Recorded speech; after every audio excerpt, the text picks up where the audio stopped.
And we are rolling.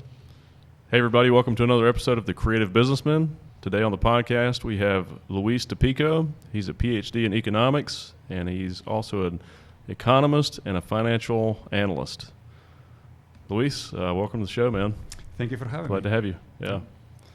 Do you want to tell us a little bit about what you do, and we'll go from there. Well, I think you left the most important part, which is that we're neighbors. Yes. Yeah. So that's I think that the main reason that I am here. Yeah, my genius neighbor. No, you are my genius neighbor too. So, yeah. No, but we've enjoyed a few lunches by now over the last couple of years. Yep. And our topics are quite wide-ranging, like yours are here in the podcast. Right. Yeah.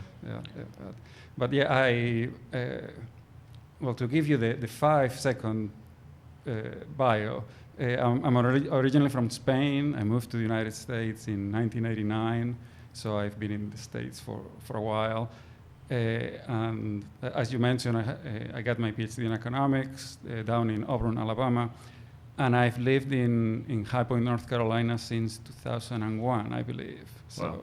I think that's probably not half of my life, but, basically my adult life. Right. And I work largely, I'm a research consultant. I have a variety of clients, most of them in the credit union industry. And, I do lots of things. But when I have to explain what I do at a dinner party, I tell people that I torture data, and people seem to understand that. Yeah, you do exciting work. I don't know. A professor of mine said that your job is to torture the data until it confesses. That's funny. So, I like it. That's a good way to put it. I like that. You do things that most people can't do. Well, I think that's true about everybody. Right. It takes all kinds of people, and some people do this, and other people do that, and that's true. Yeah. We make the world work together. By each doing our different bit. I am glad that I don't have to, fix things around the house. I can have the plumber fix that when it breaks down. I'd be helpless doing that. I can torture data. I can do that for other people. Right. Yeah. Now you also have a big interest in governments. I know you're very familiar with all the different types of governments in the major countries around the world, and you also have an interest in etymology. Yes. I have weird interests. I'm interested in electoral systems, and I'm interested in elections throughout the world. Now, let me preface to be clear, my expertise is in financial economics. That's extremely boring to most people. I imagine we will talk very little about my areas of expertise today. I have wide-ranging interests in other areas. I imagine that's what we will talk about most today. Yeah. But to be clear, I claim no expertise. I may say things that are wrong. If someone wants to correct me and make me know more about something, I'll be happy to learn about it. Well, if they look at our hashtags on the podcast, it says entertainment. So that's perfect. First. That's perfect. Neil is kind enough to put up with my texts. I occasionally will, if I run into an interesting word origin, that's what etymology means. I enjoy it. It's interesting. I send them to you. I appreciate it. So back to the government thing, different types of governments. What do you believe is the most efficient, or I guess the best government or form of government right now in the world? Wow. Like, throw a big one out there. Like let's just start it with this. Just drop it heavy. So we are not mincing words here. Yeah, we didn't You didn't even lube him up. Gotta ease him into it. Yeah, because I asked him, are there any topics that you're going to ask me about? Is there something that I should prepare? So, a heads up would have been nice. And he said, no, we'll just. No. See where it Solve goes. the world problems, please. Right, yeah. We will just. Well, that's the next question. How do we solve the world problems? I see. No, well, I'm very interested in world politics and how things get done. I will tell you that to me it's more of a spectator sport. Some people watch football, some people watch basketball, and they follow the stats. I follow politics as a spectator sport. And I do have opinions. And perhaps later I'll derail myself telling you a little about philosophical schools of thought that are pertinent to answering your question and why I view politics as... Can't pull that mic over just a little bit. Yeah, there you go. Why I follow politics mostly as a spectator sport. There are several reasons. One of them is my belief that I have very little input. What I think matters very little to anyone. This is probably going to be the largest audience that I ever have. And after this, I will have peaked, and the rest of my life will be downhill. But obviously, your question is huge, and we could fill many podcasts. But I guess I will get to answering. It's also a subjective question. Yes, so, but I will get to answering it. And feel free to interrupt. But I think the best answer to that is the one that Winston Churchill gives us, that democracy is the worst form of government. And I may not have the quote exactly right. Democracy is the worst form of government except for all the other alternatives. That's a good answer. I've heard that quote. Yeah. It's a classic quote. But now we as humans use words. And about words, you could paraphrase Winston Churchill saying that words are the worst form of communication except for all the other alternatives. Yeah. And words, especially the big ones, have many meanings, competing meanings. Different people use words to mean different things in different contexts. And the meanings of some words are contested. People don't agree what they mean, or they don't agree what other people mean, or they may not know themselves what they mean, and democracy is an example. So democracy means many things. At its root, to go to etymology, democracy simply means demos, kratos, or something like that. It's power to the people. Oh, okay. By and large, at its root, when people mean democracy, they mean one of two things. The biggest thing that they mean is it's a means for electing the rulers. And that's it. And if you leave it at that, democracy has a lot of flaws. Right. Separate from that, in the Western world, we use the word democracy to mean a lot more than that.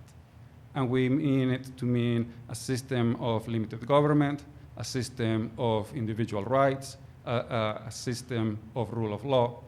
And when people talk about democracy, the conversations get lost because very often people don't start by going to the definition. What do I mean by democracy? Right. There's many different types of democracies too, right? Yes. Yeah. I mean, you can go from, you could have, in the extreme, you could have, one man, one vote, one time, where you vote one time in a somewhat free election, and you elect someone who turns out to be a dictator, and then he rules for the rest of his life or until he's deposed.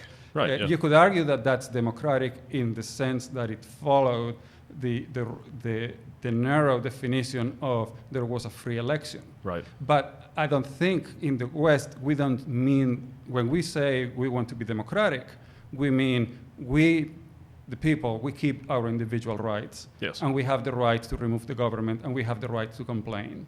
And there are also, as you mentioned, there are many ways to organize a democracy. You can have federal systems, you can have unitary systems, you can have various forms of divided government. And this is debatable. There's political science about it, but by and large, I think a lot of people place a lot of value in having forms of government that decentralize power.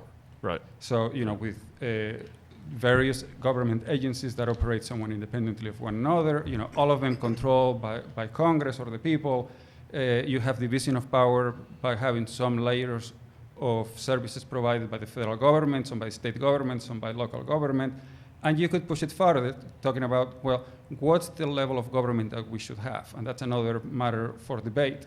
How much should be done by the private sector? How much should be done by the, I don't know what I said, by the government? How much should be done by the private sector? Yeah. And even within the private sector, how much should be done by families? How much should be done by corporations? How much should be done by cooperatives? How much should be done by mutual firms, et cetera, et cetera, et cetera. Yeah. And within democracy, there's should we have a parliamentary system? Should we have a presidential system? So there are many ways to organize yourself politically. Studying it, if you're into it like I am, is very interesting. Yeah. But to get ahead to the nuts and bolts of your question, and I've spoken for a long time, and I haven't. We have plenty of time. Let Daniel It's very interesting. speak much. What I have learned is that out of all the different forms of government, there are several principles that you can look at and say, oh, this works and this doesn't. But by and large, we have a great variety of systems that work pretty well. And the letter of the law turns out to be less important than the level of trust, the level of the conventions that people have.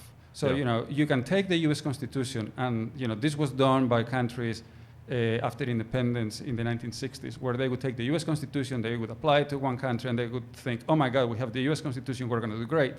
And within 6 months, the whole place had fallen apart. Yeah. So it's not just the mechanical structure. There's also the weight of traditions, the weight of people's understanding of how things should work. Right. So, the parliamentary system might work very well for countries that have used it for 100 years. Our more presidential or federal form of government might work well for us. And willy-nilly saying, okay, let's take this from over there and plant it over here, might not necessarily be the best way to improve government. So there's a big cultural component. There's a big cultural component. Yeah. It makes sense to learn. It makes sense to study. It makes sense to think.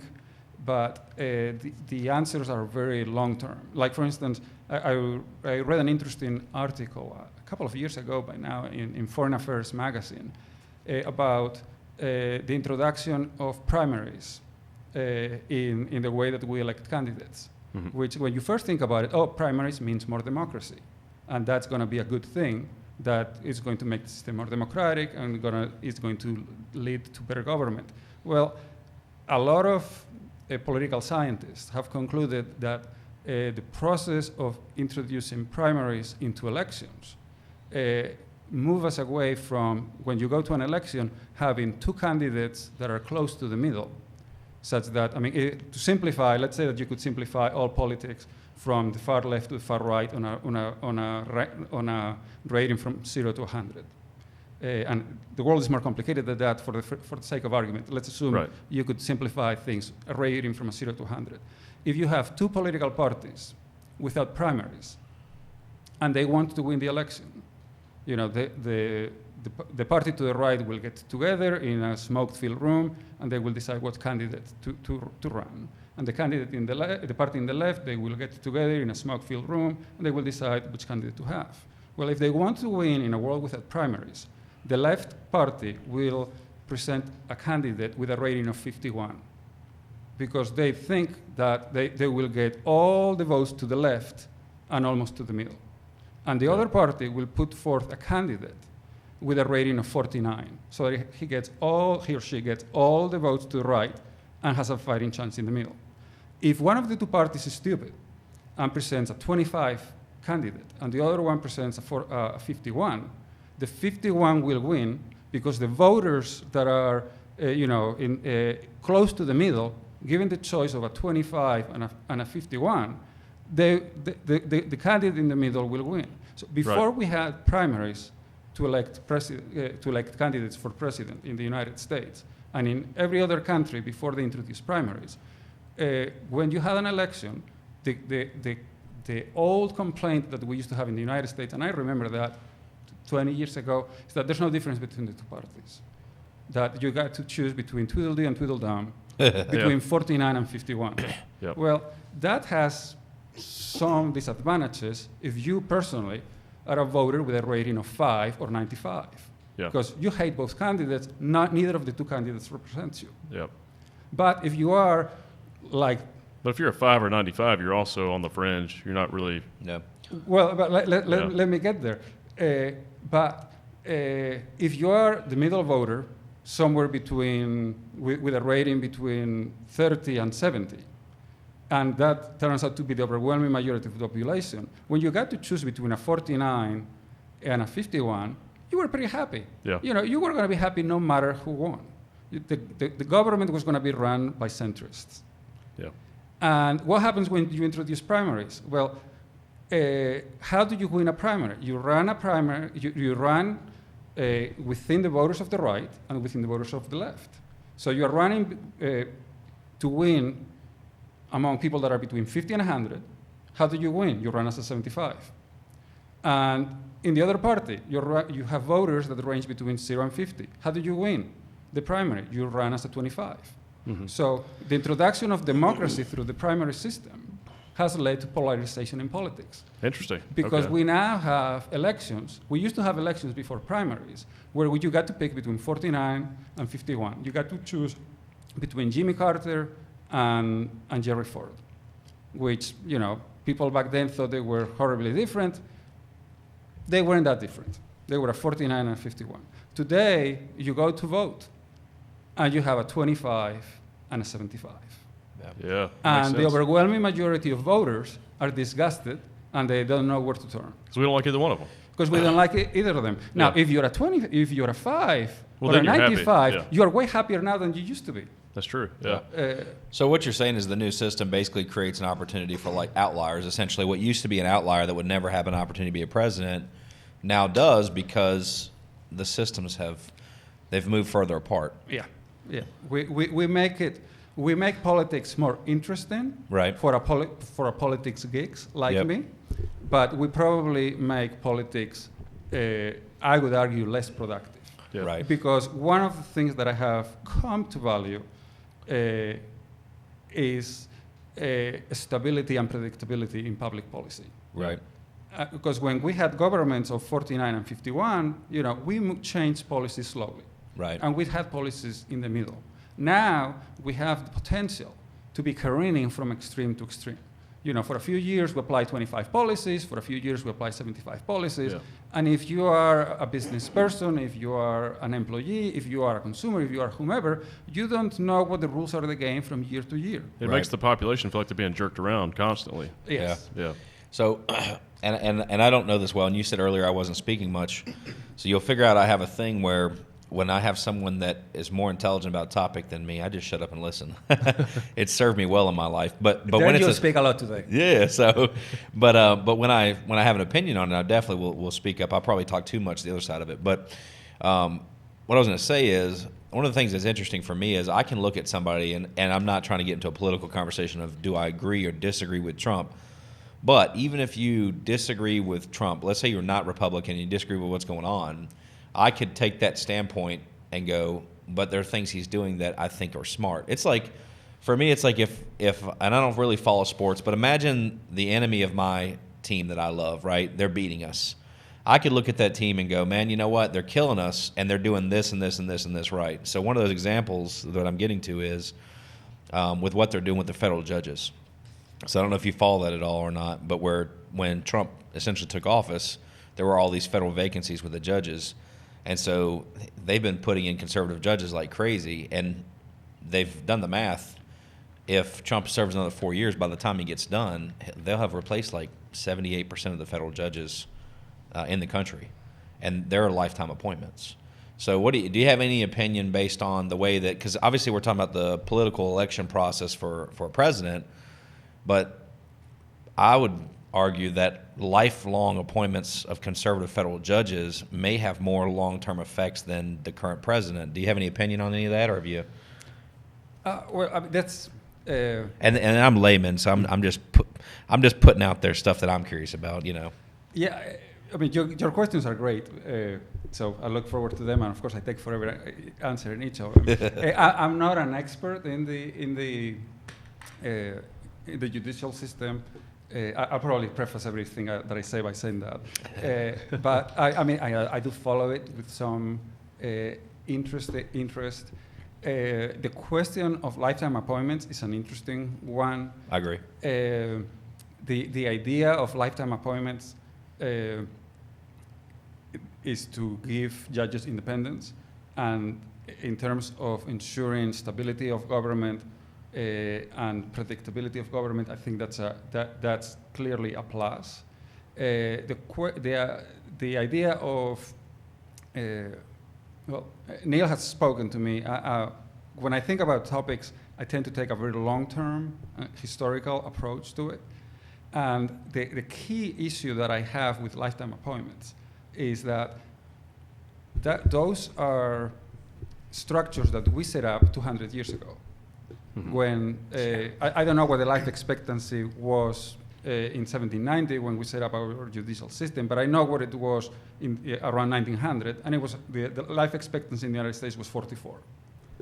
So when people set up the idea of having lifetime appointments, they didn't expect people to live this long. Right. And for the first, I read this somewhere at one point, when we first set up the Supreme Court of the United States, and we gave the judges lifetime appointments, it turned out that the average tenure that a Supreme Court judge for the first 100 years was 15 years, because people died. Yeah. And I think, and this is something that I said earlier, that nothing that I say here will matter. Nobody will pay attention to me, so I can say it with some freedom. Then, I think it would make some sense to revisit the idea of a lifetime appointment. I think independence is great, but maybe we could cap it at 25 years or 15 years, or at the maximum of either 15 years or until you turn 65, something like that. Right. I agree with that. I think even 10 years would be good. But yeah. It seems that when people take a political office and they're there too long, that it allows for corruption to set in more. It seems like it's good to have checks and balances. I agree. And also, anytime you have a political system where one group of people are in a certain position for too long, they seem to crave that power, and that creates corruption and division. And I think it's always a balance. So we need to create more. We need to adjust the system to have more balance. Yeah. What could happen too is where you're talking about this I don't know if that's called a standard deviation, but with when you deviate, so you said we're going to have somebody that's a 49 and a 51. So maybe someone that got a lifetime appointment was that 49 or 51, right? So they were really close to the middle. But because of the lifetime appointment, the longer they spend in that position, maybe they deviate further to...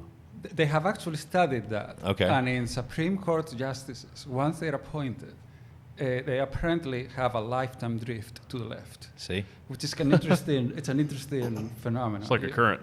Yeah, which is a little backwards from what Churchill said. Churchill used to say that if you're young and you're not liberal, you have no heart. If you're old and you're not conservative, you have no brain.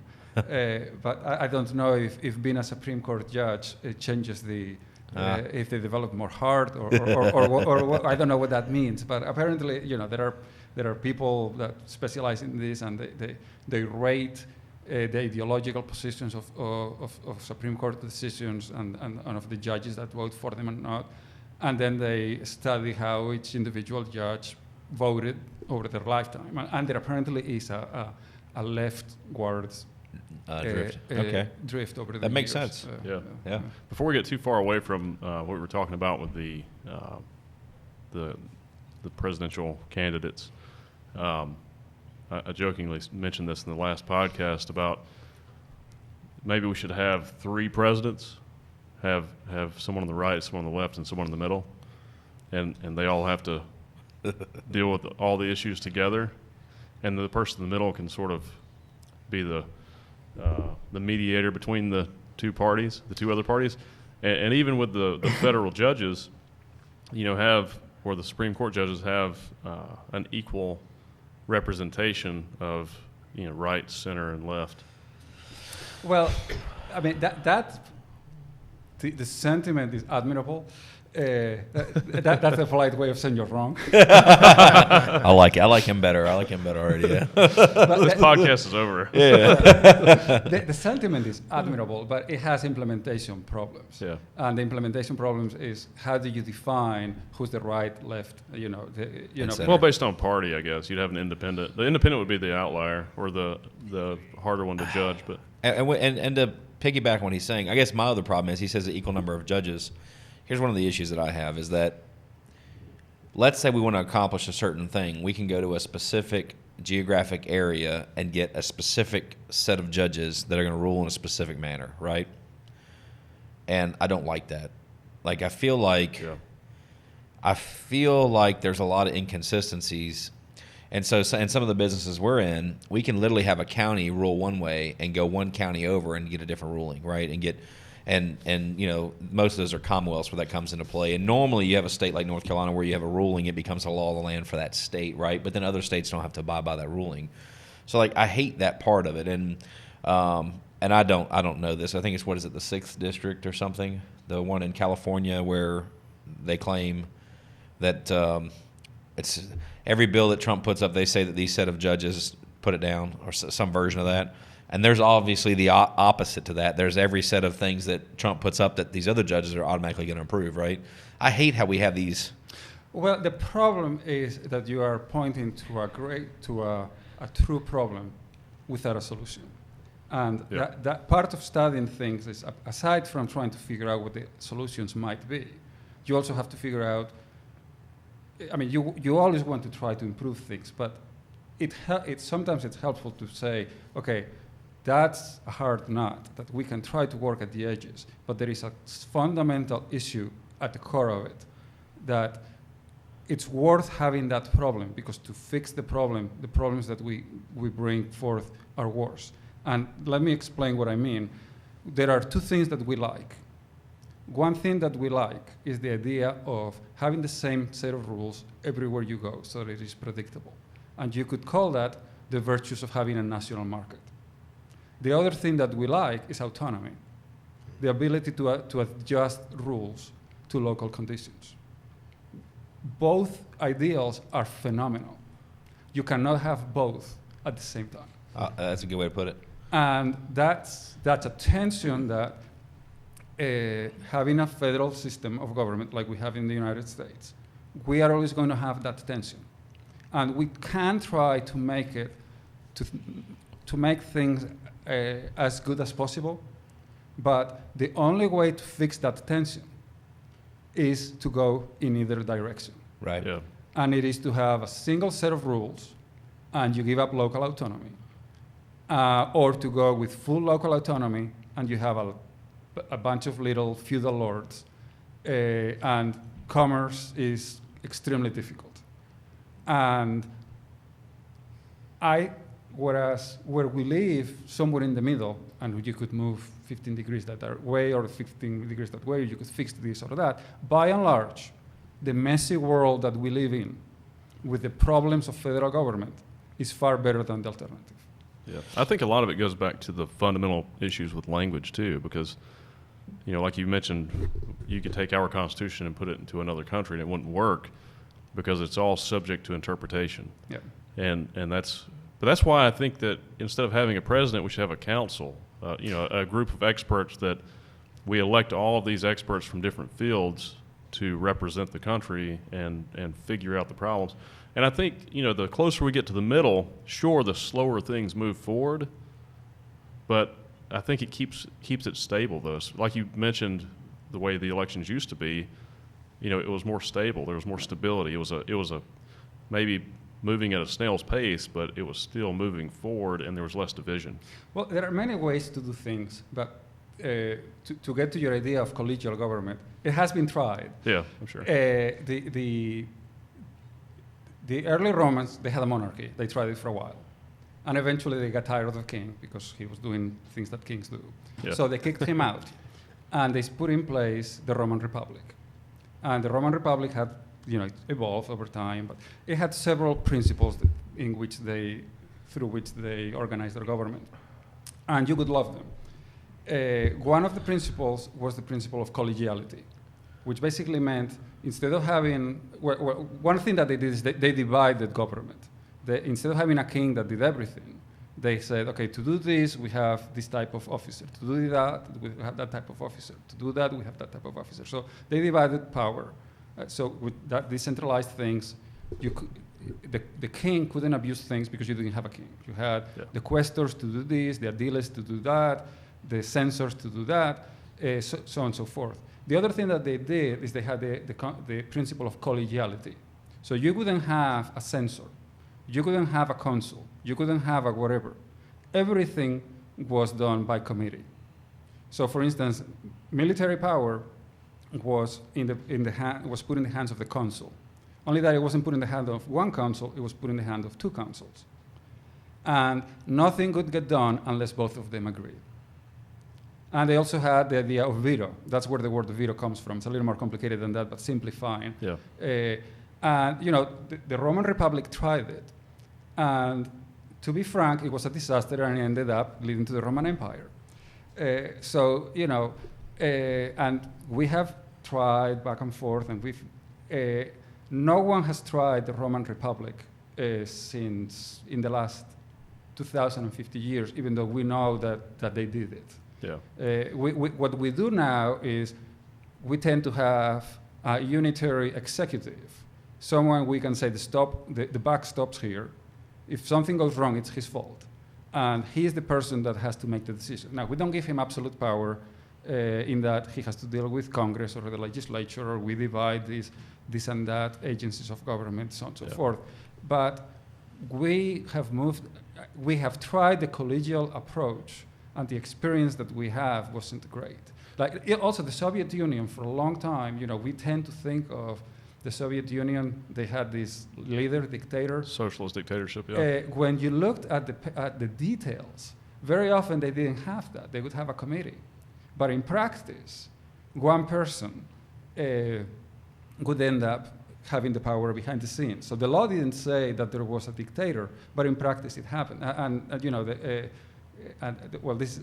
getting derailed a little, but I'll say it because it's interesting. You know how, I don't know if you remember the title that Joseph Stalin had.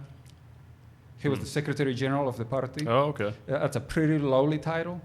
Well, the way that he got the title was that when Lenin was the leader, Lenin had these various people under him.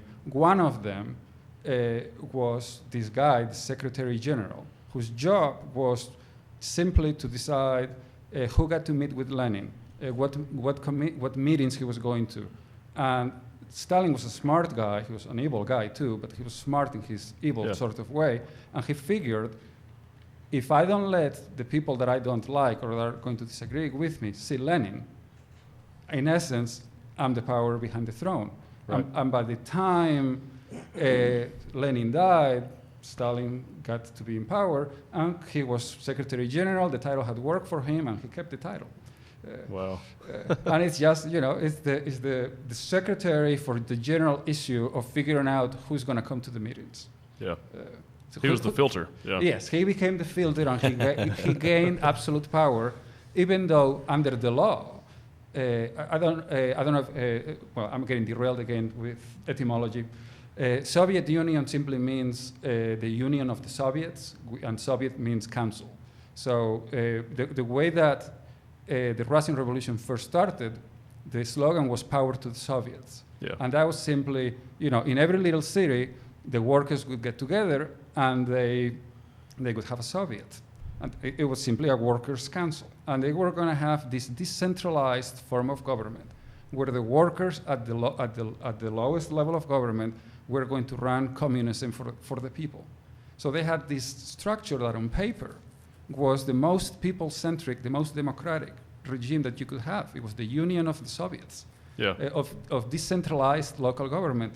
And it didn't quite turn out that way. Well, it gave all the power to Stalin. Yes, and Lenin before him. But, so, the legal structure, I mean, if you read you can't trust people with that kind of power. If you read the Constitution of the Soviet Union or the Constitution of the People's Republic of China, they are beautiful pieces of writing where people have all these rights. They have freedom of religion, they have freedom of political choice, they have freedom of speech, they have every right known to man. But it doesn't quite get applied in practice. Does it translate to... It doesn't translate into practice. Yeah. So there's the letter of the law, and as you said, there's also how it gets interpreted and how it gets applied. Right. Yeah. And also, going back to the Roman Empire, or the, what was it called? The Roman... Yeah, there was... Rome used to be a kingdom, then it was a republic. So when it was a republic, yes. I guess, you said you had the different... magistratures. Yeah. Magistrates. Different magistrates that handled different issues in society. I think the thing they didn't have was the internet. And also, I think to do that, when I talk about creating a council, you can't have even numbers. You have to have odd numbers of experts in each category, because otherwise you'll just have a stalemate, or you'll have people that maybe they just work together to But how do create you their own choose the agenda. experts? People are complicated anyway. Maybe there's no right answer, or maybe there's no way to. Or I guess we are getting better. Yes. Overall, so I mean, I think the checks and balances and keeping people from gaining these positions of ultimate power are very important. That's probably a big part of it. But I think that the internet and the knowledge, the transparency that people have today, and the ability to access information is a big factor in that too, and it's very helpful. But yeah, I mean, Neil and I have talked about some of these things before, and one thing that we have discussed, that in the day-to-day of life, bad things happen, and it's easy to get pessimistic. But my worldview, I don't know if that worldview is the right word. My reading of the data is that over the last 250 years, with hiccups, living conditions in the planet for the overwhelming majority of the population have constantly improved. Yeah. Now, they are not perfect everywhere yet, but measure by measure by measure by measure, especially in the developed world, and to a large extent also in the developing world. If you compare conditions for whatever variable today with 25 years ago, with 50 years ago, with 75 years ago, with 100 years ago, we are improving constantly. Now, you go through bad periods, you go through bad things that happen, things that are discouraging, and it is easy to become downcast. Yeah. But the long-term picture that we have, and there's no guarantee that it will continue forever, but the long-term picture for the last 250 years is one of improvement across many, many areas. Right. Yeah. Now, aside from that, I would mention that the politics in the last 5-10 years are complicated, and they don't necessarily fit that picture perfectly. But the thing to remember is that progress is not linear. Right. We have had messy problems before. Living through the 70s was not a happy time. Living through the 1930s was not a happy time. And there are trials and tribulations. There are times when the night is dark, but the morning still comes, to get a little poetic about it. Yeah. I agree with that. So I was trying to make an analogy or comparison to some of the views that you were talking about with governments, or having more than one person instead of having one person that runs everything. And I was looking like in a business, let's say take the Fortune 500 companies, the top 500 companies in the country. It's amazing to see this culture that's so vastly different amongst each company. And sometimes when you were talking about, you end up with earlier you're talking about these counties that border each other or states that border each other that can have vastly different rules, and it makes it difficult to have commerce, essentially, this interchange between the two of them. But I've seen that in companies, because some companies, like if you look at the culture of some of our companies, we're very much on like delayed gratification and very much on, we don't take sick time, we don't take days off, we don't do these things, and everybody works really, really, really hard, and we're putting in 80 to 100 hours a week. Like there's this different culture from the top down, right? But then you also see some of the other companies where it's completely different, and maybe some of these are state ran, where I joke on my younger brother went swimming for lunch and got chlorine in his eyes. I was irritated, so he took the day off as part of his sick day, right? Like that would never happen in our business, right? In our businesses. So you end up with like these companies are almost like little governments themselves too, and it's kind of interesting to see. You have like the Google effect where they're trying to really take care of their customers and people love working there. Or Edward Jones is a financial institution that's one of the top 100 places to work. They provide a lot of benefits to their employees. So you start looking at like these different ways that these different companies are solving the same problem, and I think that kind of speaks to what you were saying earlier. Like the problem is there is no one way, and what works, say, in Greensboro, North Carolina may not work in Jacksonville, Florida, and it may not work in Los Angeles or Houston, Texas, et cetera. So I can see that. I actually didn't think about that depending on the culture of the area, that you may have to handle things differently because it may not be acceptable there. I think with companies also, a corporation is sort of like its own entity, its own thing, and it has a goal, is to make money. Yeah. So, it's to make money or have a certain production goal or something like that. So maybe we could look at government the same way as, what's the goal of the government? What's the goal of the country? And maybe if the government was more focused on one goal, that it would be more efficient. But you get into bureaucracy problems too, even with corporations. I don't know if this will blow your mind, but I'm ready to have my mind blown. Let me tell you something that you might find liberating, discouraging, but ultimately I think it's analytically useful, and it's outrageous. So don't take it seriously, but just use it as a construct to think and then learn from it. Okay. I would venture, you could posit that the United States government does not exist. And by that, I don't mean to say that you cannot go to a building and it says United States government. What I mean by that is that you're talking about what goals do we want. Yeah. And by that, you probably mean what goals do the people have. Right. And what I venture is that we don't have the ability to figure out what the voters want. The voters are not an entity with a single mind, like in Star Trek, the Borg. You can sum what people think. We have very limited ways to figure out what people want. Right. Through social media, through the media, through writing letters to the editor, through elections. But I mean, just by what we discussed earlier about the problem of 75, 25, 49, 51, and that was by simplifying everybody's views on economics, social issues. We have elections, and I cannot think of you're thinking of how do we appoint the right experts. I cannot think of a better way to run the government than through periodic elections. But elections, you get two candidates with a very complex platform from one candidate and another candidate with a very different platform, very complex. And, as a voter, you choose between the two. But, how closely does that reflect the complexity of the views that society have?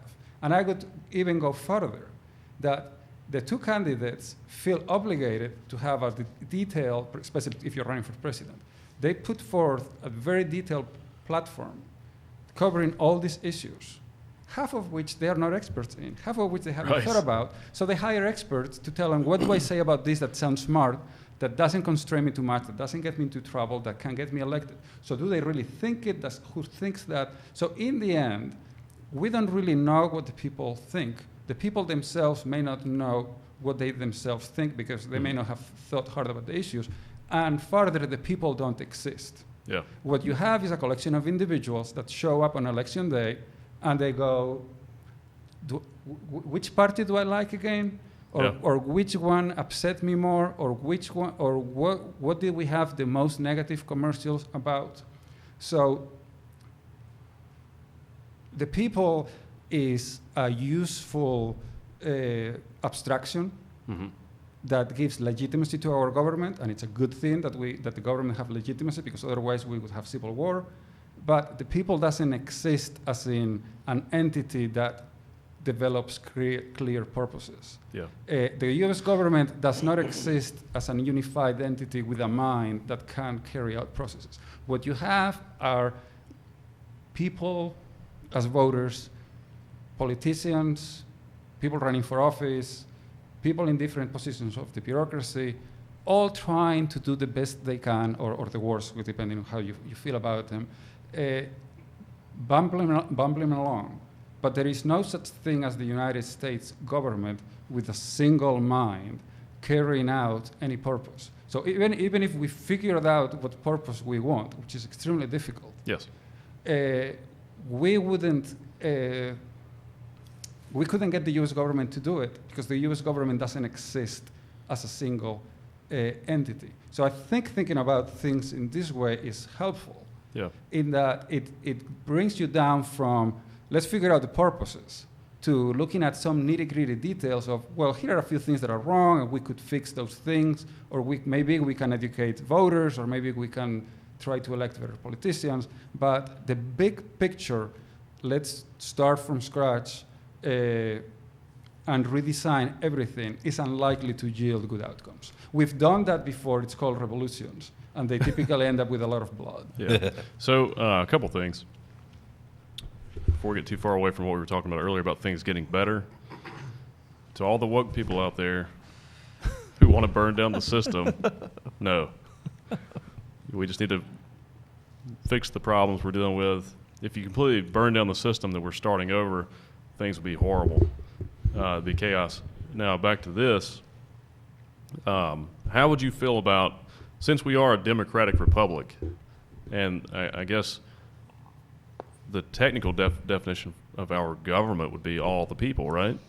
So maybe, and going back to elections, I still think having a council would be a good thing, but with our current system, maybe having the elections set up where we get rid of the electoral college. I understand the benefits of the electoral college, but we get rid of the electoral college and we have everybody's individual vote. And you do it online, except each voter has to take some type of a test, a competency test, and also maybe a test of understanding for which vote they're participating in, and we could actually have more. The people could have more access to voting on specific issues as well through that format. But you would have to have information on the issue. You'd have to take some type of a competency test on the issue to make sure that you understand the issue before you vote on it, and then you could have your vote. So I think that would because you don't want people to just be able to vote easily on any issue or for any candidate without some educational process, because then you'll just have chaos. And the problem with democracies, like what Churchill was talking about, is if you have everybody voting on stuff, people they want money or they want resources, so people are going to try to vote for the things that benefit them immediately, but those immediate benefits can be detrimental to the future of the country if it's just everybody wanting something for free or something easier or to do less. So there has to be that balance there. But what do you think about you've all covered, of that? You've covered a lot of ground. So I don't know if I'll remember all of it.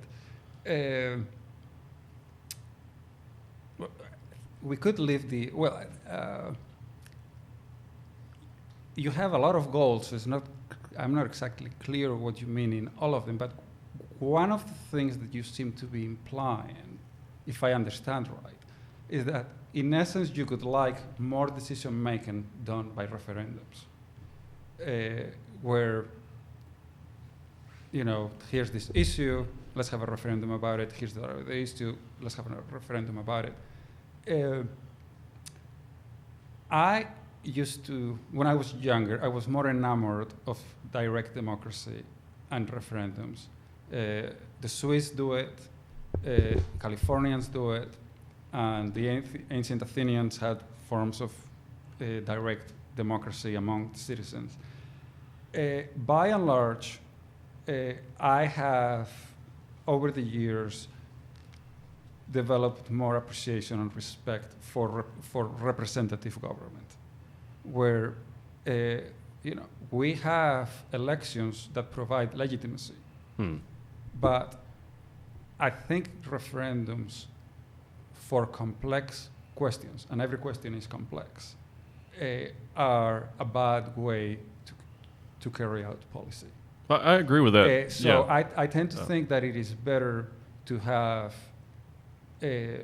elections to elect representative bodies, where the members of a legislature may not be God's gift to the world in terms of intellectual achievement and knowledge on every topic, but at least it is their job when a bill comes before them to consider it, to study it, to seek out their experts, their staff. Yeah. And they can get in a committee, delegate to the people that know more, and think about it and study it and do trade-offs.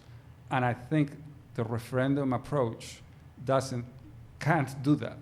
Yeah. And the way that I'm not an expert on California politics, but my vague understanding of California politics is that the heavy reliance on referendums and the allowing referendums to take place, requiring a very small number of people to put an issue on the ballot, has not been constructive to a stable, functioning polity. I mean, their budgetary system is a complete mess.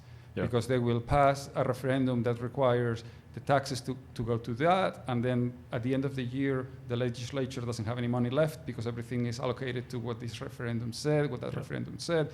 They pass a referendum that says lower taxes. They pass another referendum that says increase spending. Referendums can be put forth that are not bound by the laws of mathematics. So that's that. You also mentioned. But before you get off the referendums, yes. I agree with you on a lot of that.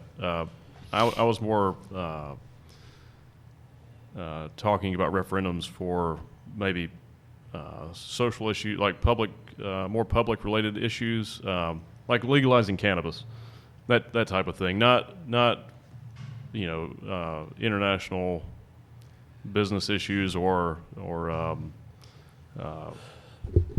major economic issues that people aren't qualified to make a decision on.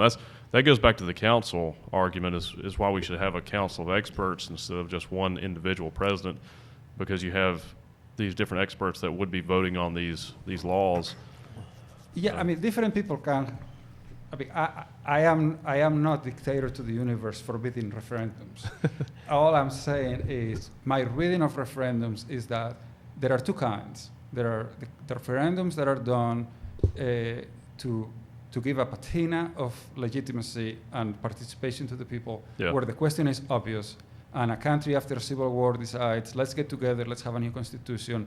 They have a committee, they negotiate it, they resolve their problems, they put it to the people vote 95% for that constitution. It's a big moment of happiness where, yes, we the people want that, and to show that we want it, 93% of the people voted for it. Right. The other kind of referendum, in my experience, is extremely divisive.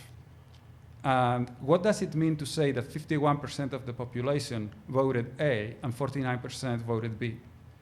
Does that mean that because 51% it should be, and then the other option shouldn't be? If you had held a referendum 2 weeks later, and the affair had been discovered of the person that was running the committee for one of the two positions, the vote could have been different. That's true. I think that in just about any area of policy, it is better for a legislature to, instead of having extreme, option 25 or option 75, go to the vote. It's better if they hash it out, and we might have a policy option of 50 for a while. And if people's views change over time, we can change policy slowly over time as people's views evolve over time. Makes sense. It's kind of like, you have to make like a compromise. I can't help but think about like what Daniel was saying like a few podcasts ago. You were talking about like a good business deal is one where both parties walk away not very happy. Yep. And it's sort of, I can see kind of like the similarities with us as people deciding how we're going to live on planet Earth and that kind of stuff. Very interesting. Yeah, I think in any negotiation, because if one party gets everything they want, the other party feels duped. Right. But if both parties feel like they've given up something, I feel like if it's presented the right way, you can reach a good deal that way. Goes back to balance. Yeah.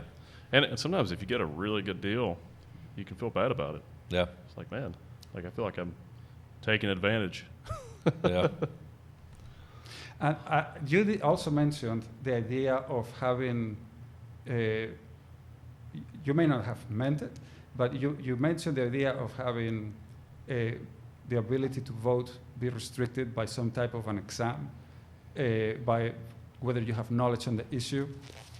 I have two things to say. One, the true solution to that question is to not have referendums as often. Right. But the other one is implementing your policy would become abhorrent immediately. And Aristotle, a long time ago, wrote about that.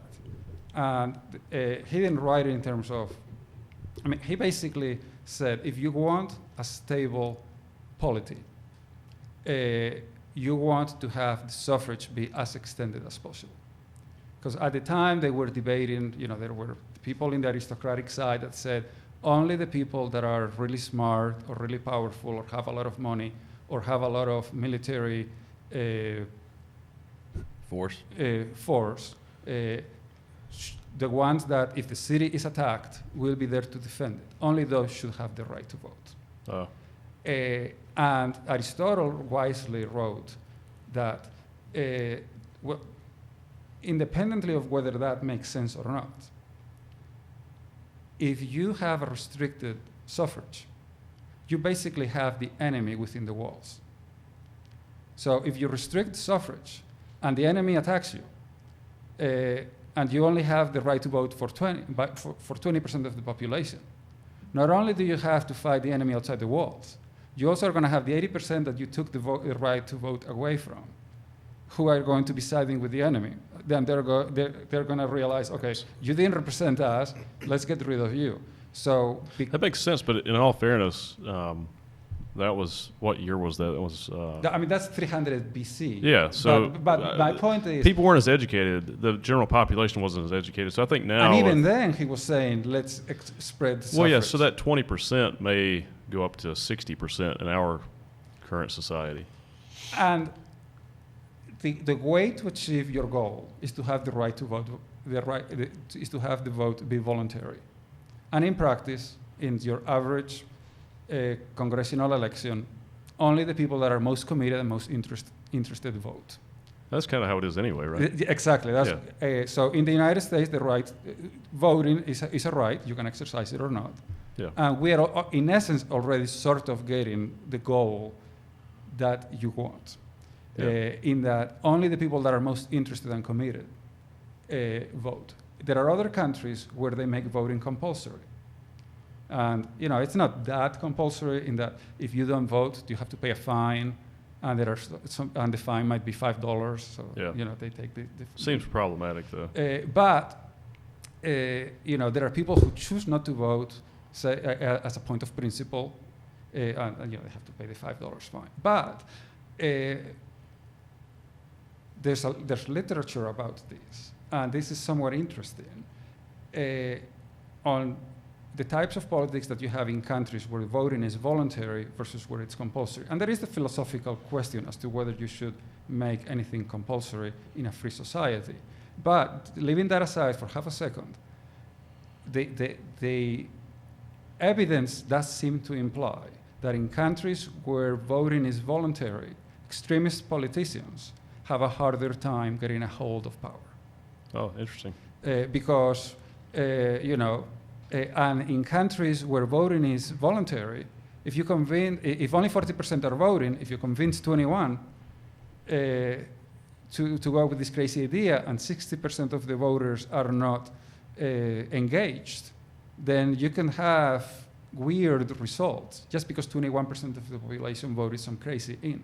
Yeah. And because of all of those range of arguments, I think that over the last 2,500 years, we have moved in the direction of spreading the suffrage all the more. And whereas suffrage is not perfect, I think any idea of considering restricting the suffrage to me, is a non-starter.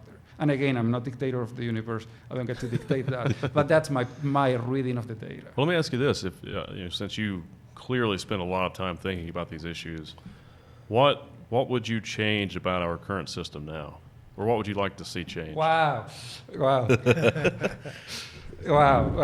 Ask him when the easy questions come. Yeah. There are no easy questions. Yeah. I mean, I have several answers. The biggest answer that I have is that I don't fool myself into thinking that I'm smart enough to think I can sit in front of a drawing board and have huge solutions. The system is not perfect. The system cannot be perfect. We are not angels. We're human beings. So we can fool around at the edges. But there are minor things that might make sense. Some of the changes that, when you study a political system, you find it has these problems. Then you look at a different country with a slightly different political system. And you find, okay, they don't do the thing that causes problems in the United States. And they don't have that problem. But they do this other thing, but they have this other opposite problem. So it's very hard to say, this is a solution and it's a panacea. Every method has problems. And let me give you one example. In the United States, we have what's called first past the vote system, which basically means Congress, we divide up the country in 435 districts. Each district chooses one representative. There's just, in practice, there's 2 candidates per district, and you duke it out. Other countries have what's called proportional systems, where they have districts that have multiple candidates. In the extreme, in Israel, for instance, they have a single district for the whole country, where the Knesset, their parliament, has 120 seats, and there are parties that run, and to simplify a little, it's a little more complicated in recent years, but to simplify, if you get 10% of the votes, you get 10% of the seats. If you get 20% of the vote, you get 20% of the seats. Oh. Because each party puts up a list, and if they get 10% of the votes, then they get 10 seats from that list. I like that. Each system has advantages and disadvantages. Yeah. The disadvantage of the US system is that to get elected anywhere, you have to get 50% of the vote. Yeah. So if you have minority views, the only way that you can get your views across is to join a coalition. And that's what our political parties are. We call them political parties, but the Republican Party is really a coalition of a bunch of discordant people that don't like one another very much, but realize to get across the social conservatives, the national security types, the big business types, the small business types, they all put up with one another. And that way they can get some people elected. The Democratic Party is another coalition with a lot of people that don't get along, that don't like one another very much, but that together they figure they can get people elected.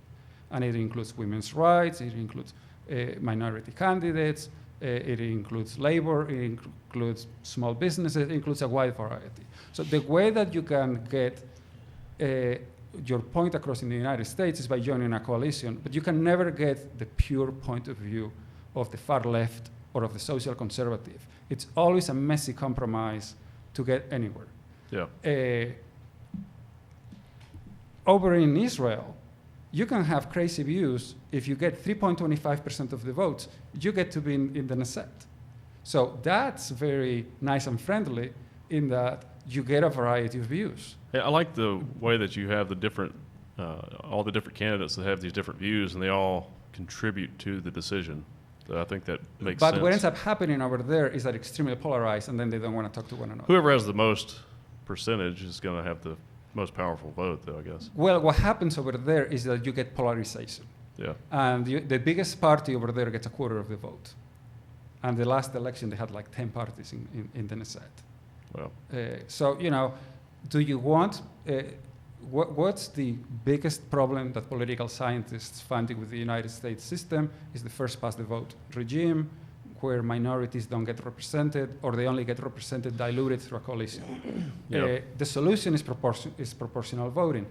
For one, it's never going to happen in the United States because it's too foreign for us. yeah. We would need a major revolution I mean, of some maybe too type. big for that, too. No, that's not an issue of You don't think size. so? No, Okay. because different countries, there are countries that use one system, there are countries that use the Oh, other. okay. But so that's an example of how learning from other systems is difficult. But one thing that I like that is being started in some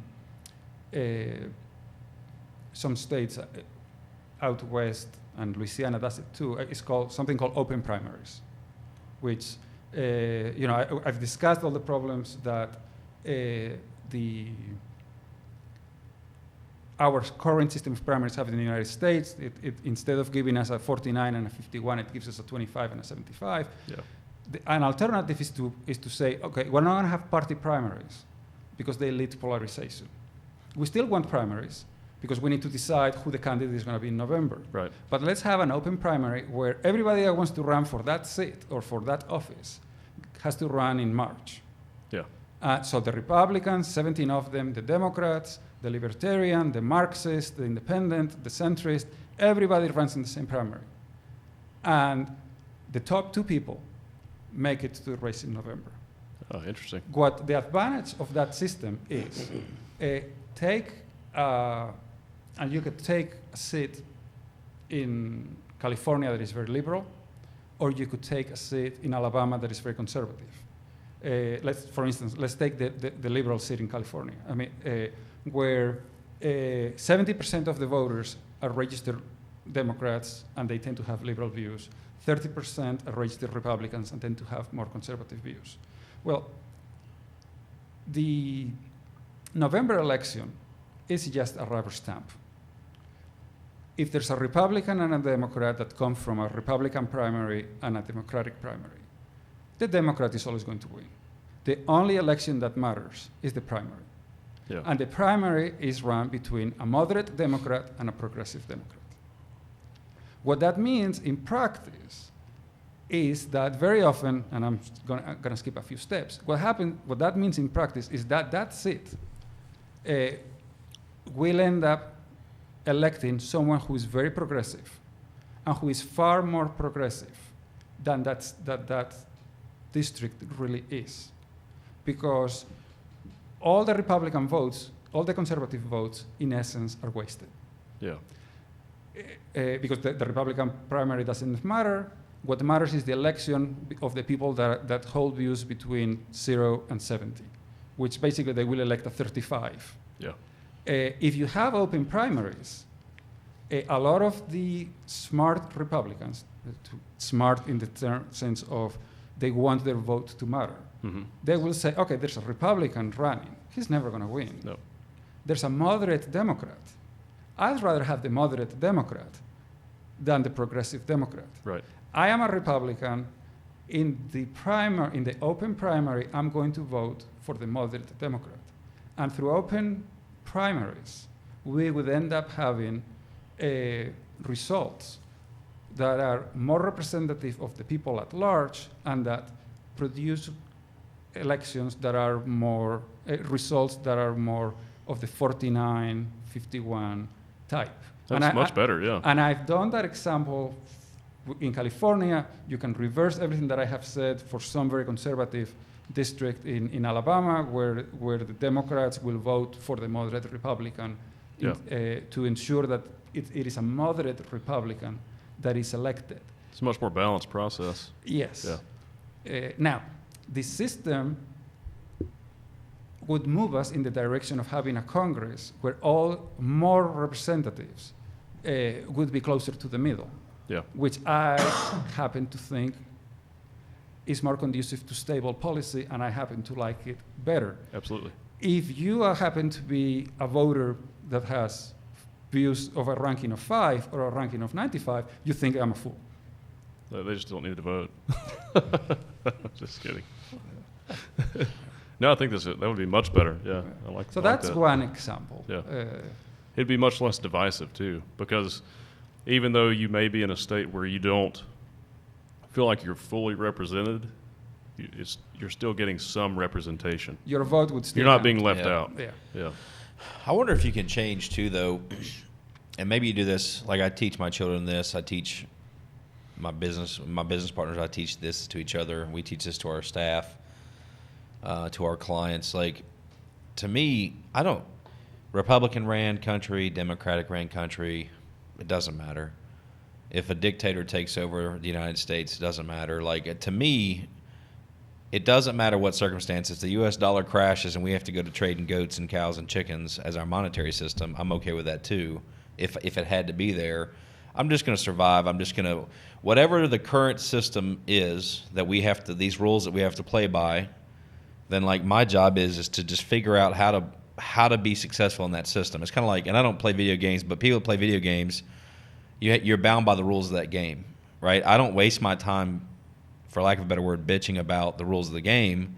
I just try to play within those confines and figure out a way to win, right? And you do that through a series of failures, and over time, through death in the game and respawning and going and doing it and experiencing those failures over time, you can have a positive outcome. And so, like, for me, it's like, is there not also a thing where it's so polarizing, but like when Obama was president, let's say that I didn't vote for Obama, right? And I didn't want him to be there. I still thrived during Obama. Thrived during Trump. I thrived during Clinton. It doesn't matter for the most part. There's people that have a mentality of we're going to succeed no matter what, and whatever the rules are, we just need to know what they are, and then let's move forward. I almost wonder if there doesn't need to be a shift in the way that people think, because I'm not waiting on the government to save me. And my kind of view is they're going to do whatever they're going to do, and some of it's beyond my control. Like you said, hey, the largest audience you're ever going to have is this. It's all down here from there. And that's in jest, but on some level, my opinions matter very little when you compare them to, hundreds of millions of other people.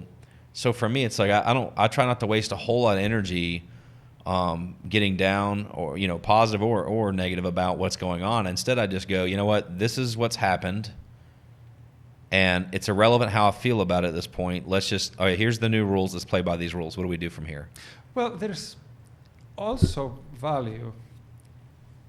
This is a conversation that I've wanted to have with Neil for a while, and we haven't had it yet. But I tend to be more of the type that sits back and watches the world go by. Right. Because I'm disenchanted and I don't trust in my ability to implement change. That said, there is value in having people who are engaged in the system. There is value in studying the rules. There's value in studying the rules simply because it's fun and you enjoy it like I do. But there is also value in trying to change things. I mean, the world is changing constantly. Right. And it is, there's an acquaintance of mine always said that the squeaky wheel gets the oil. And, change, to go back to Heraclitus, it's a great quote, the only constant, he didn't word it like this, but the only constant is change, is basically what he meant. The world is going to change. It has been changing for the last 60,000 years. Nothing stays the same. There are all these cute quotes that, the more that things change, the more they stay the same. There's some truth in that. But the truth is the world is changing constantly. Right. And you have to know that it does change and adapt as things change. And it is being changed by someone. So it makes sense for some people that have the courage or the inclination to be the ones that say, well, I'm going to study the issues, I'm going to become politically engaged, and I'm going to be part of what makes those changes. And change is complex, and it is in fits and starts, and there are changes that we like, there are changes that don't like, and they're always very complex. And the virtue of our representative forms of government, with all their flaws, is that, we go in fits and starts. We try things, we don't like them, we do course corrections. So, and well, I'm going to get derailed a little. I'm finally going to tell you about the Stoic philosophy and the Epicurean philosophy. Okay. And that goes back to the Hellenistic period after Alexander the Great, simplifying it, 200 BC or something like that. Yeah.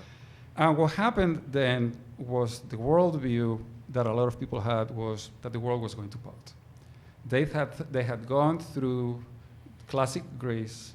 They thought that the world was great, and they were confident. They liked the way that things were going. But by the Hellenistic period, people are becoming really downcast as to how things are going. They feel that that things are in decline, that they are losing political freedom, that things don't matter. And in the Hellenistic period, there are two big schools, two philosophical schools that address this issue.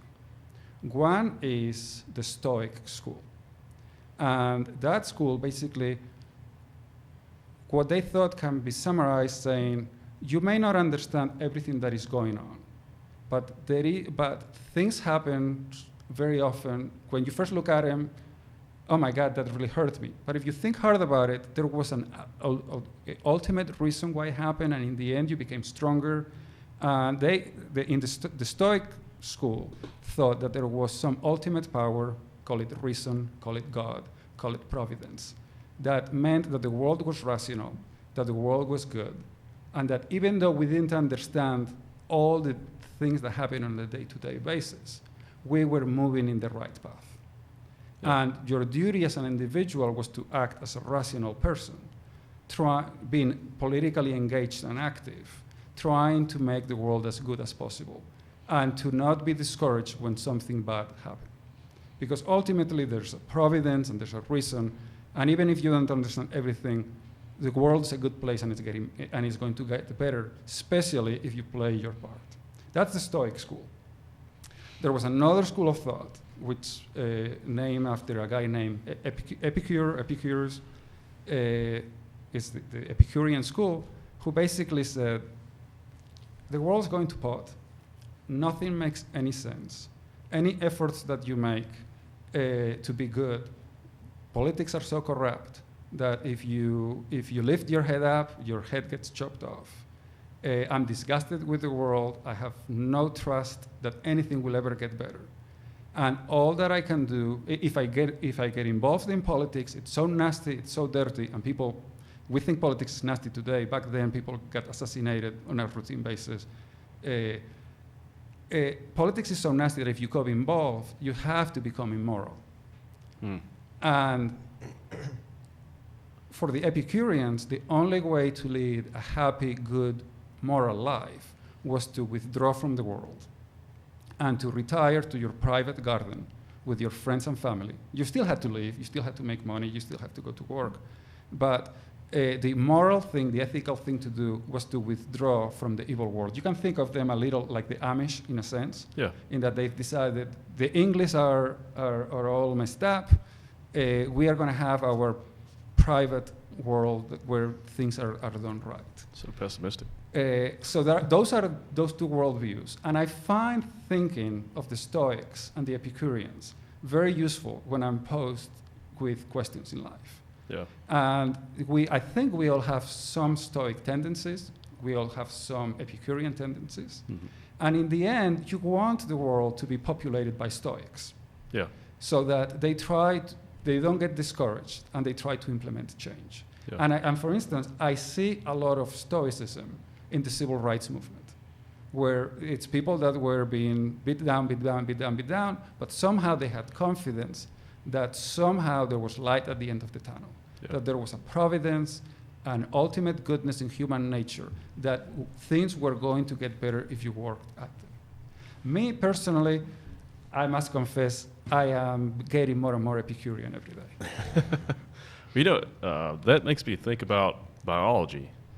And what I mean is,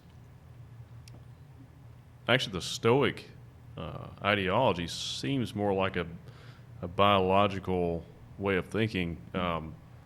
You think of, in biology, everything is evolving. Evolution is not just biological, but it's also ideological. And if we look at ourselves as a species, the human race, Homo sapiens, I think our natural biological evolution is to want to thrive. It's about fitness, right? So we have to survive as a species, and which makes me feel hopeful, because that would be more along the idea of the Stoicism, where the more we cooperate, the better our societies become, the better our fitness, and the better our potential for survival and spreading our societies and our species. So maybe that's why things are getting better, because we're learning to cooperate with each other better, and that's it's really more of a biological thing than an ideological thing. Yeah, I've wanted to have this conversation with you for a while, because I've long thought that you're a Stoic. Yeah, I'm naturally optimistic. So yeah, you have this. I look at the data and I read the data to tell me that the last 250 years have gotten better. Yeah. But in the back of my mind, I have, is this a fluke? And are we going to mess it all up tomorrow? Well, this year makes me wonder, but yeah, makes me question a lot of things. Well, look at this year, though, and this comes back to it. So all these things have happened, right? And I don't know where this presents itself in history, but there are some people that turtled up, right? That kind of recluded back into their home, their shelter, their whatever, right? And that's how they live their life, and that's how they're surviving 2020. There are people like me that did the opposite of that, right? And like, what's right? Who knows what's right, right? But for me, maybe it's Stoicism. For me, it's a survival thing. Like, if we lived in a third world country and my family was starving, there are risks just for me going out in the world trying to provide for my family, trying to feed my family, right? I could die from any one of those things. But the alternative for me is to sit and starve with my family. Like, that's not a solution. And like, so when I look at what's going on here, I can't let fear dictate how I live my life. So I've got to go out and conquer the world, no matter what the circumstances are, And so I don't know what that viewpoint is, but to me, it's, the world is going to move forward. We've been through, if you look at the history of America or the history of the world, we've been through many, many, many terrible things. This is just one more thing. And, we'll come out on the other side, and everybody's going to claim to be an expert when they're looking in arrears. And they're all going to say they had the solution. But the reality for me is just survive. Like, it's just move forward, it's produce, it's take care of your family, it's survive. The rules to my game have changed a little bit, but I'm still playing. Right. You sound more like an Epicurean. Oh, yeah? He's pretty optimistic, though. Yeah. I feel like, I agree with what you're saying with this, because I think that we're handling this the wrong way, this epidemic, because, you're educated and you know people in biology and in science, and, the science showed early on that wearing face coverings is a great way to prevent the spread of this pandemic, this virus. And I still feel like shutting down our economy and our society and saying, some businesses are essential, some aren't. That's like saying some people are essential and some people are not essential, because in my perspective, all businesses are essential, all means of survival are essential. The way we should look at this is more of a proactive way of saying, okay, we have a pandemic, we've got a serious virus that could We don't know how it's going to affect different people. It's a little unpredictable. We know that one way to protect people and prevent it from spreading is wearing face coverings, face masks, which they lied to us about initially, which was probably the biggest problem. People are being jerked around. It's politicized. There's mixed information. But, I believe we should have taken a more proactive approach. Cover your faces in public. Let's keep the economy moving. Let's keep everybody employed. We can't stop the economy. We can't afford. Our economy's already with the debt, the national debt, and the deficit. We really can't afford the incentives that have gone out, or the relief that's gone out to deal with this pandemic. And my concern now is that we've been shut down for like 5 months, or a lot of businesses, a ton of businesses are gone now, especially things in the restaurant industry and stuff like that. But, we're still going to deal with this for another 6 to 12 months until they have some type of a vaccine. We can't keep shut down. We can't stay shut down. Also, the $600 a week incentives that were going out to people, that's gone now. So I think we're going to see some civil unrest over the next few weeks, where people are desperate and they're scared. They don't know what to do. They can't work. I hate the political aspect of this thing, and I think that we need leadership that's going to say, okay, we've got to fight this pandemic as a nation. We need to stick together. Instead of saying, you need to wear a mask and blah, blah, blah, you say, hey, let's all wear masks together in public. Let's work together. Let's be responsible, and let's open our businesses back up. Let's keep people in work. Maybe offer some incentives to some of the companies that have really suffered, or in certain areas that they still haven't been allowed to reopen. I don't feel like that's. I don't feel like your perspective is pessimistic or in any way. I think that's actually the right way to look at it, because, right and wrong, it's all subjective. But I'm worried about our economy. I'm worried about our society next year, when we have to pay for what's happened this year. Now, what are your thoughts on that? Well, as usual, it's a big topic, big question. Yeah. Well, there's a lot of ground there. And these are ideas. They're not, Yeah. There's no right or wrong. There is, you like to say that. Maybe. There is right, there is wrong, we just don't know what it is ahead. Right, yeah. After the fact, we'll be closer to knowing what's right and what's wrong. But,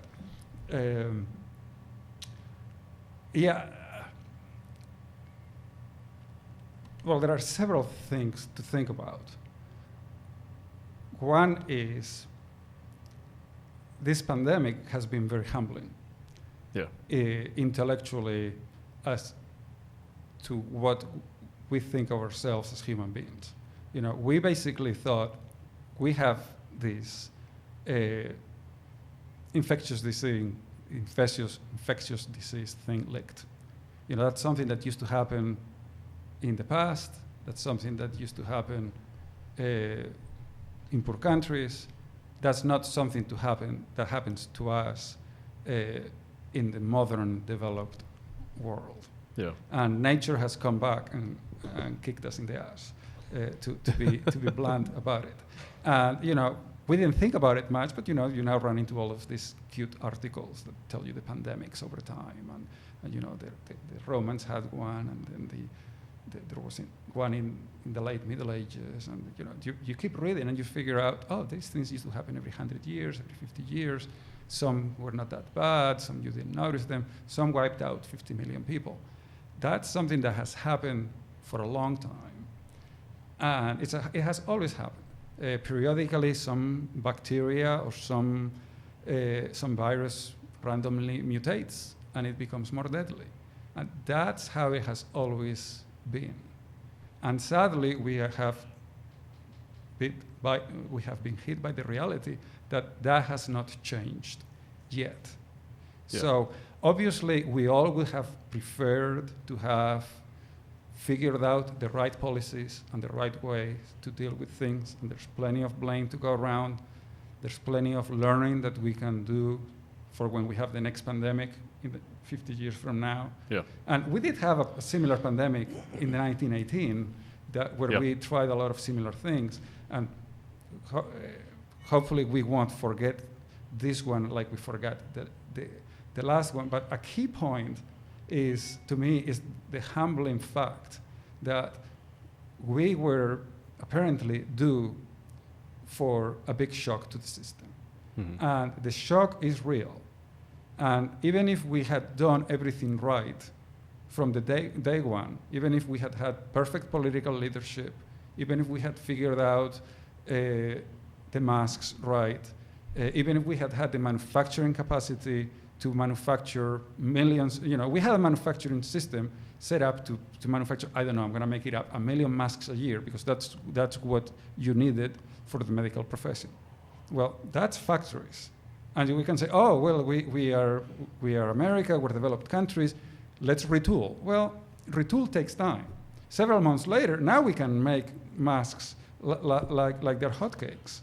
But that takes months. I mean, you guys are entrepreneurs. You know that things don't don't happen magically because you want them to. Right, yeah. So, Well, now they're not making other stuff, by the way. So all the factories that are making masks have stopped producing other things. yes, but So we can't continue to operate at this level. It's not sustainable because we've stopped producing all these other things. Yeah, I think the takeaway from that is preparedness for the next time, because it will Yes. happen again. yes, but Yeah. the key point is it's bad, Yeah. and there was no way to prevent it from being bad. Right. And also, we are learning as we go. If we had known everything that we know today 6 months ago, we would have done things differently. Yes. That is not to say that we were stupid for doing the things that we did then. The Great Plague had death rates in some towns of 50 to 90%. Wow. Well, fortunately, we're not dealing with that today. Yeah, thankfully. But we didn't know that in January.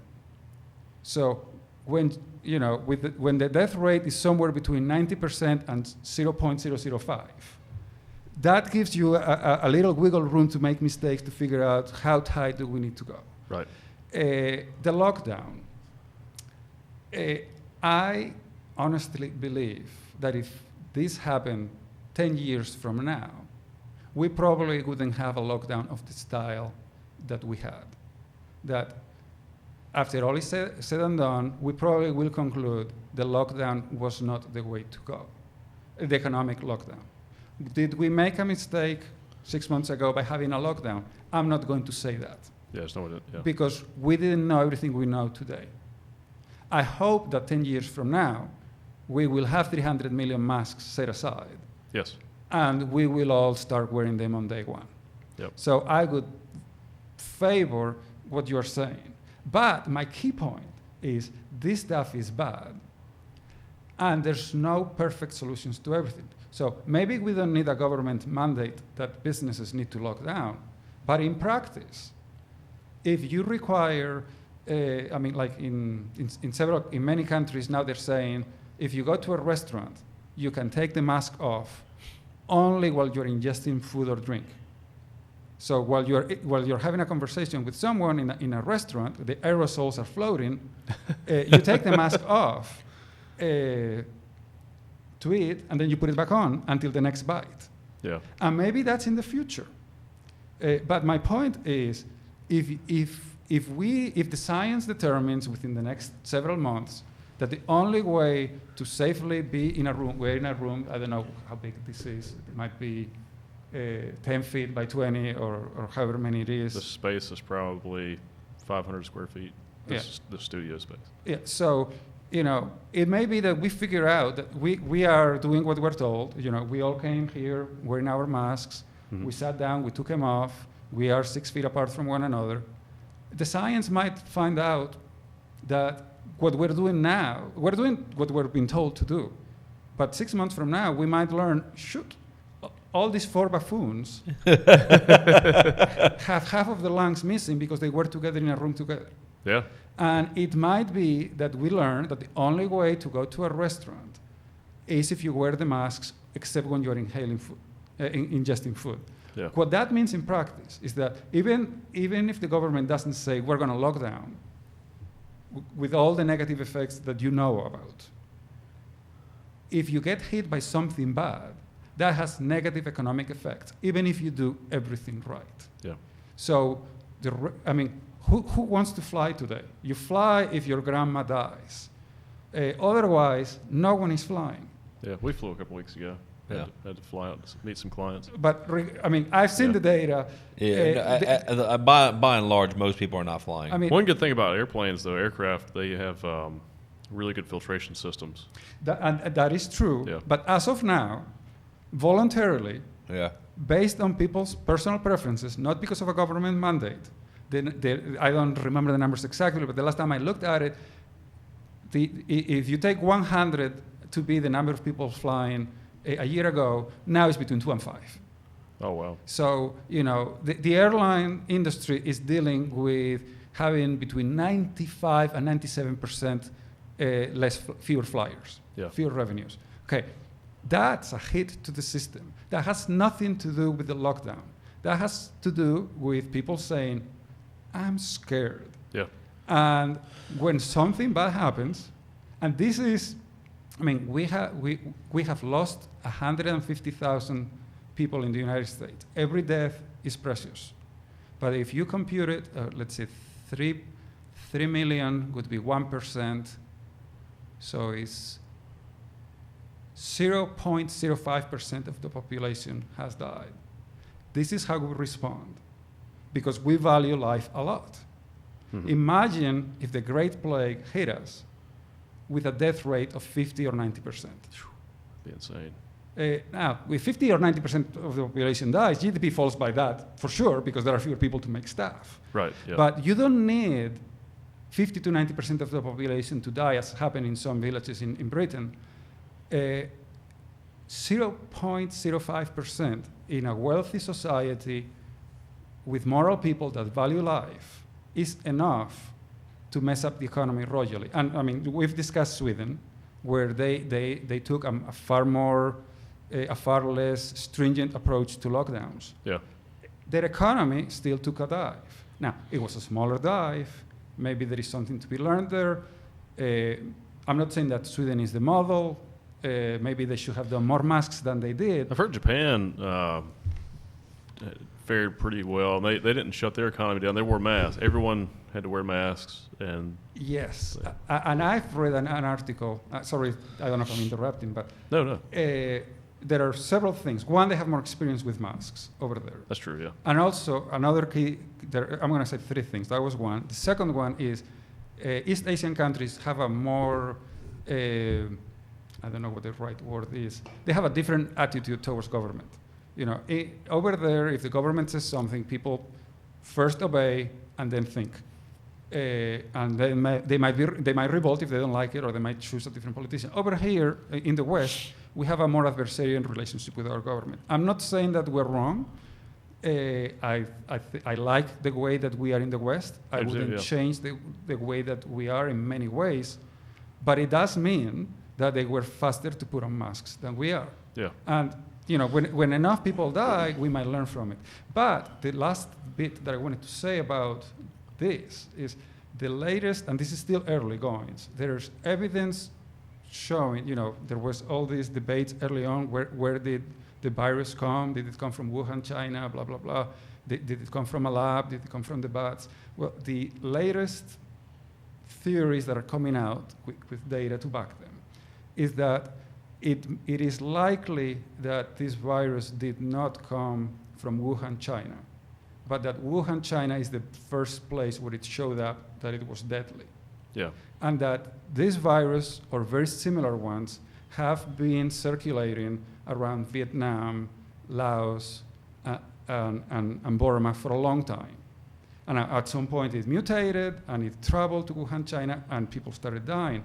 But one of the ways that the evidence for this theory is coming to us is that the Vietnamese healthcare system has fewer resources than we do. So when the virus was starting to spread and there were problems, epidemiologists were concerned, oh my God, when it hits Vietnam, it's going to be a major disaster. Their healthcare system has these issues. People are not wearing masks that seriously. Well, it turns out that this virus or versions very close to it probably were circulating in that area. And people have a natural immunity. This herd immunity that we all want to have 5 years from now, they have it. And that's why those parts of the world, that's one reason why those parts of the world are having fewer cases, and in particular, far fewer deaths, or even none. And this is similar to when the Europeans first came to the Americas. The Europeans had been exposed to smallpox for centuries. It wiped out 90% of the Native American population. It wiped out 90% of the American population. That was this in steroids. This is not to say that Vietnamese people are more immune to everything. This disease has been there longer, so they've developed immunity to it. It's part of their environment. Yeah, 50 years from now, we might be immune from COVID.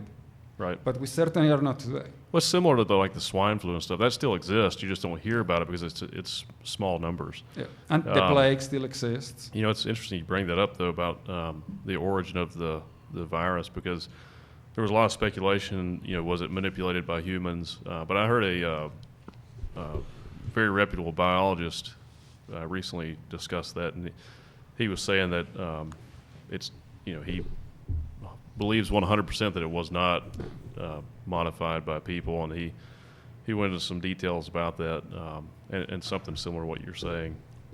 And I mean, we've had horrible plagues and pandemics every 50 years for the last 2,500, and we didn't have the ability, we didn't even know microbes, viruses, bacteria existed for all of those 2,500 years, so those weren't caused by human beings in a lab. Well, also, scientists have been saying for years that they expect this to happen, and I've heard them and read articles, and they're saying we need to be prepared for this, our government should be planning for this, and nobody took it seriously. It's like everything else. We worry about the topics that are that are affecting us right now, and we often fail to be proactive about things that we believe or experts are telling us are going to happen to us.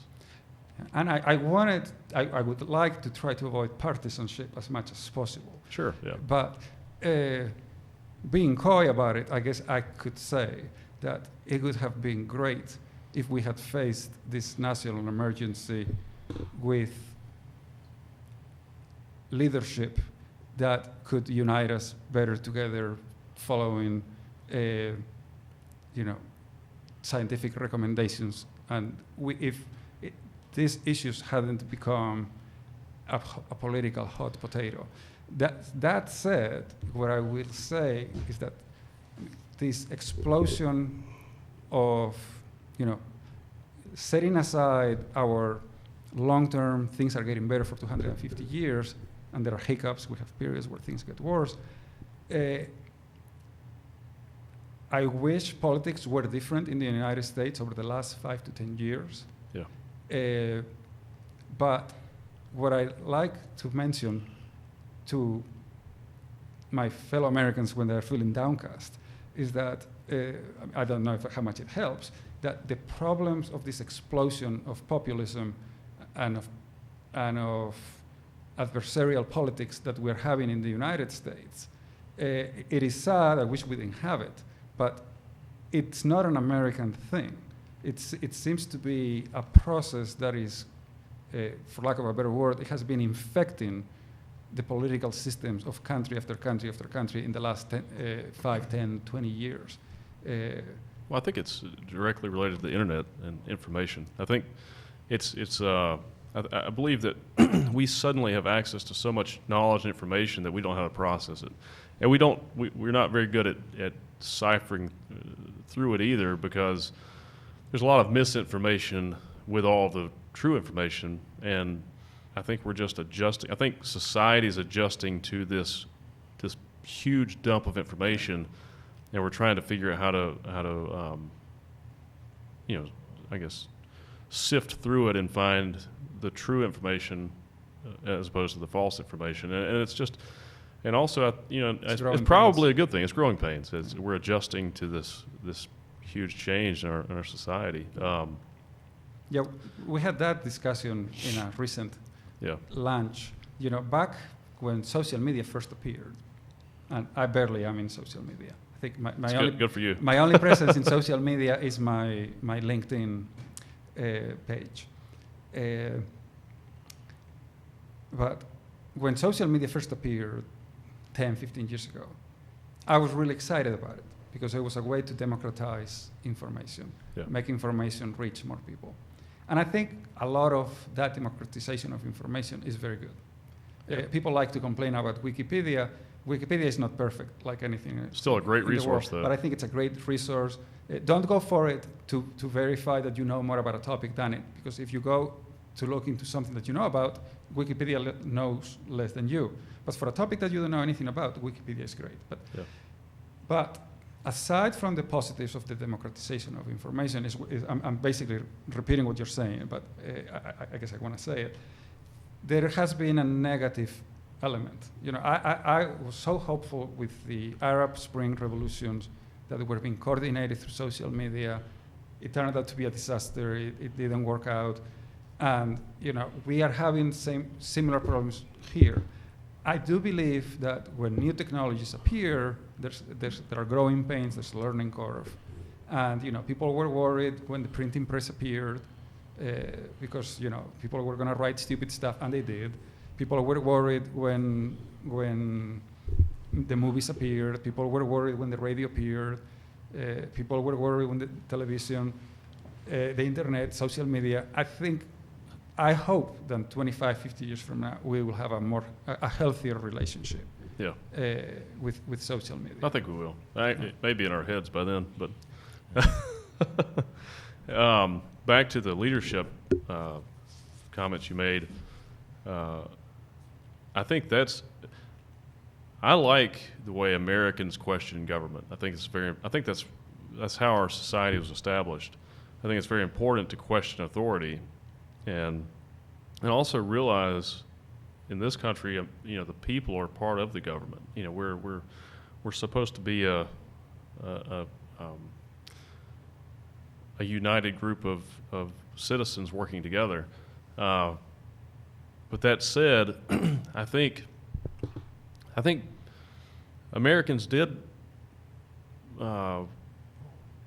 we did work together in this issue to begin with. I think.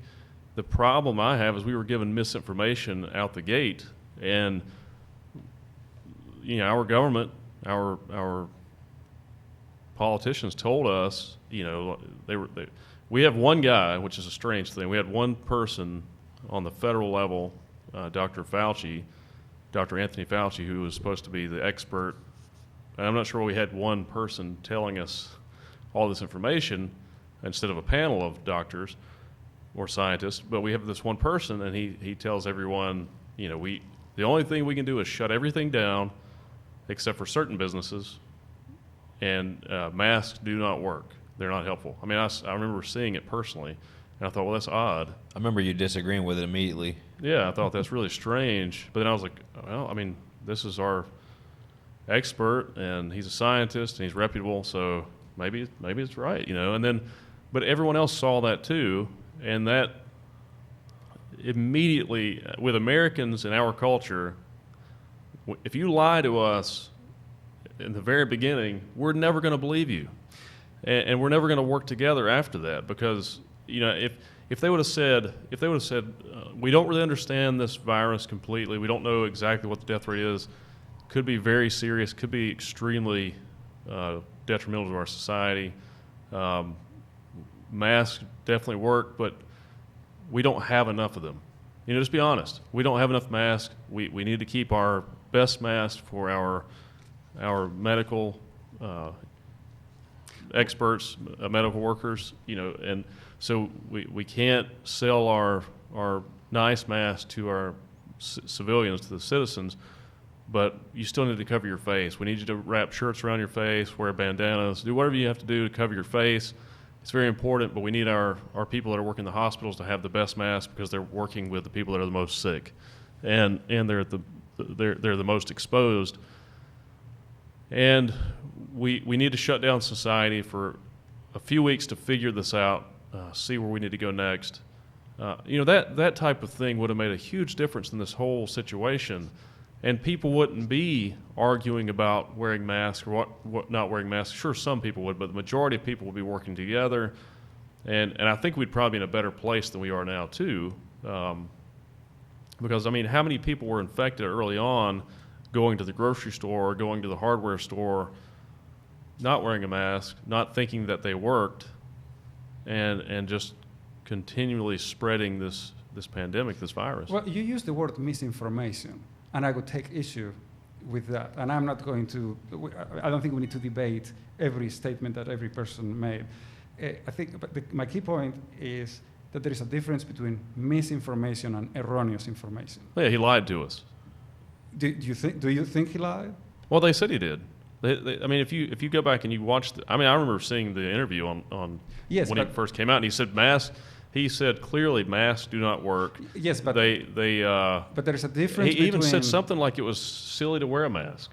Yes, but there's a difference between saying something that is erroneous and lying. Falsehood is not lying. He's saying he made an error. No, he knew that it was not true, and they've said that now. That's clear that there's no question that he knew that those masks work. He's actually came back and said, we said that just to keep people from buying up all the masks, so we'd have enough masks for the medical workers. Well, I don't know the forensic details. Yeah, it was clearly a lie. Yeah. So obviously, lying is not conducive to good public policy. Yeah. I am not an expert. Not that politicians are exempt from it. Not expected to be liars, but well, politicians' jobs are hard. It's hard to keep all your constituents happy all the time. So poor politicians. Say it again. Those poor politicians. Well, just kidding.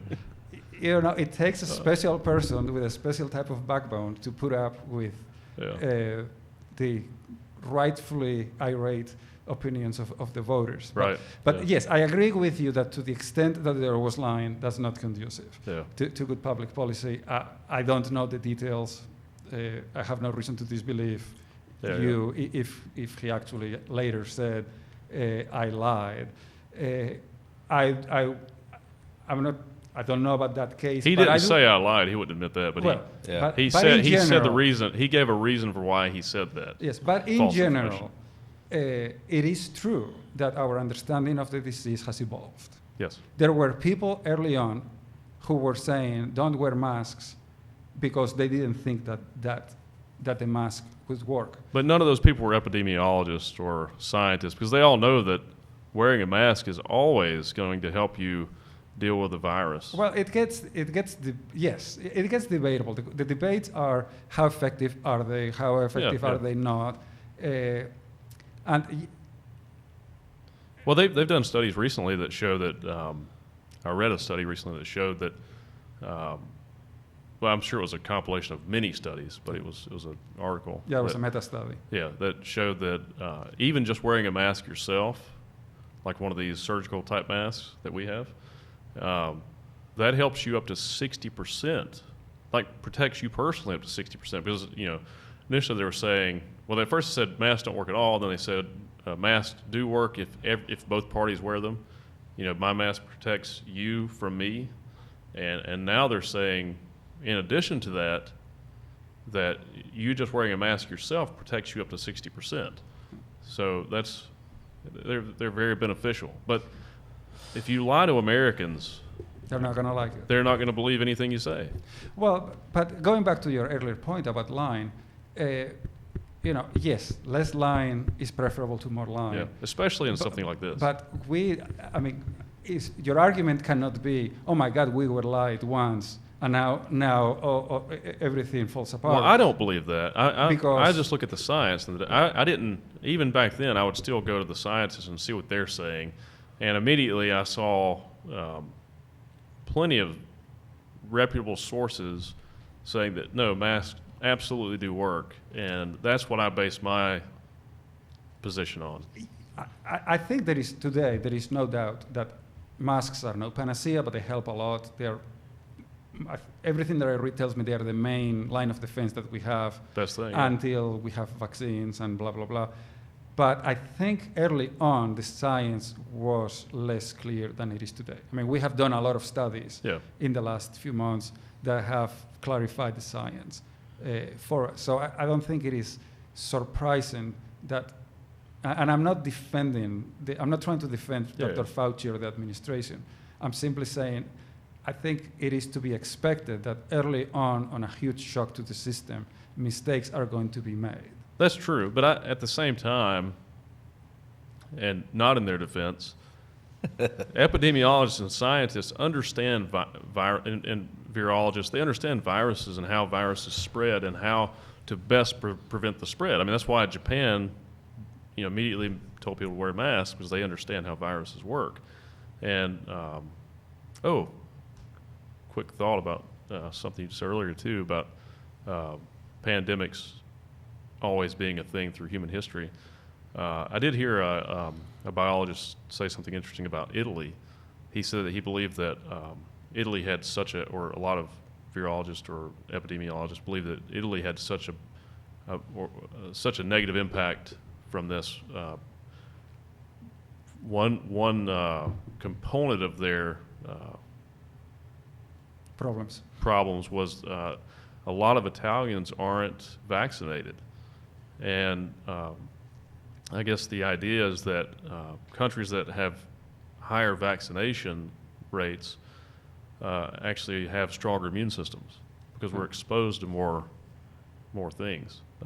So he was saying that vaccines, they're specifically designed to protect you against a certain thing, but at the same time, having your immune system exposed to many different things can strengthen you against new problems. Yes, and there's this ongoing debate about,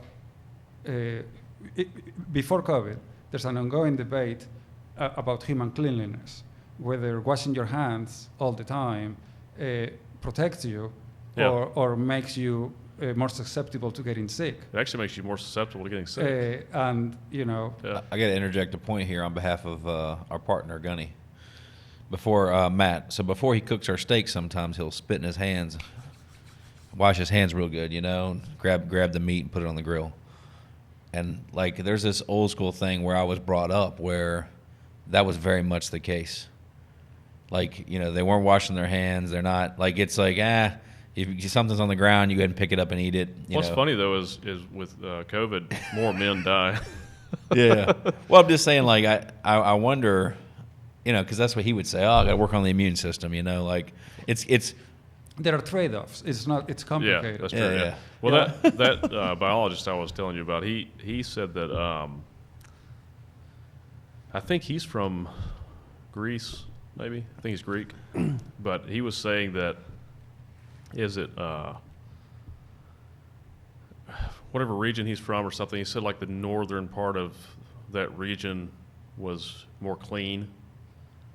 And then where he was from, it was more dirty. They were out in the garden a lot. They were outdoors a lot. They were, less wealthy civilization or society. And he said that they actually are much more resilient there. They have far less allergies than basically what he's saying is societies that are more exposed to the environment have far less allergies and susceptibility to viruses and stuff it's like that. It's recommended for children to get their hands dirty with dirt from the ground to strengthen their immune systems, et cetera, et cetera. Small amounts of exposure to different things.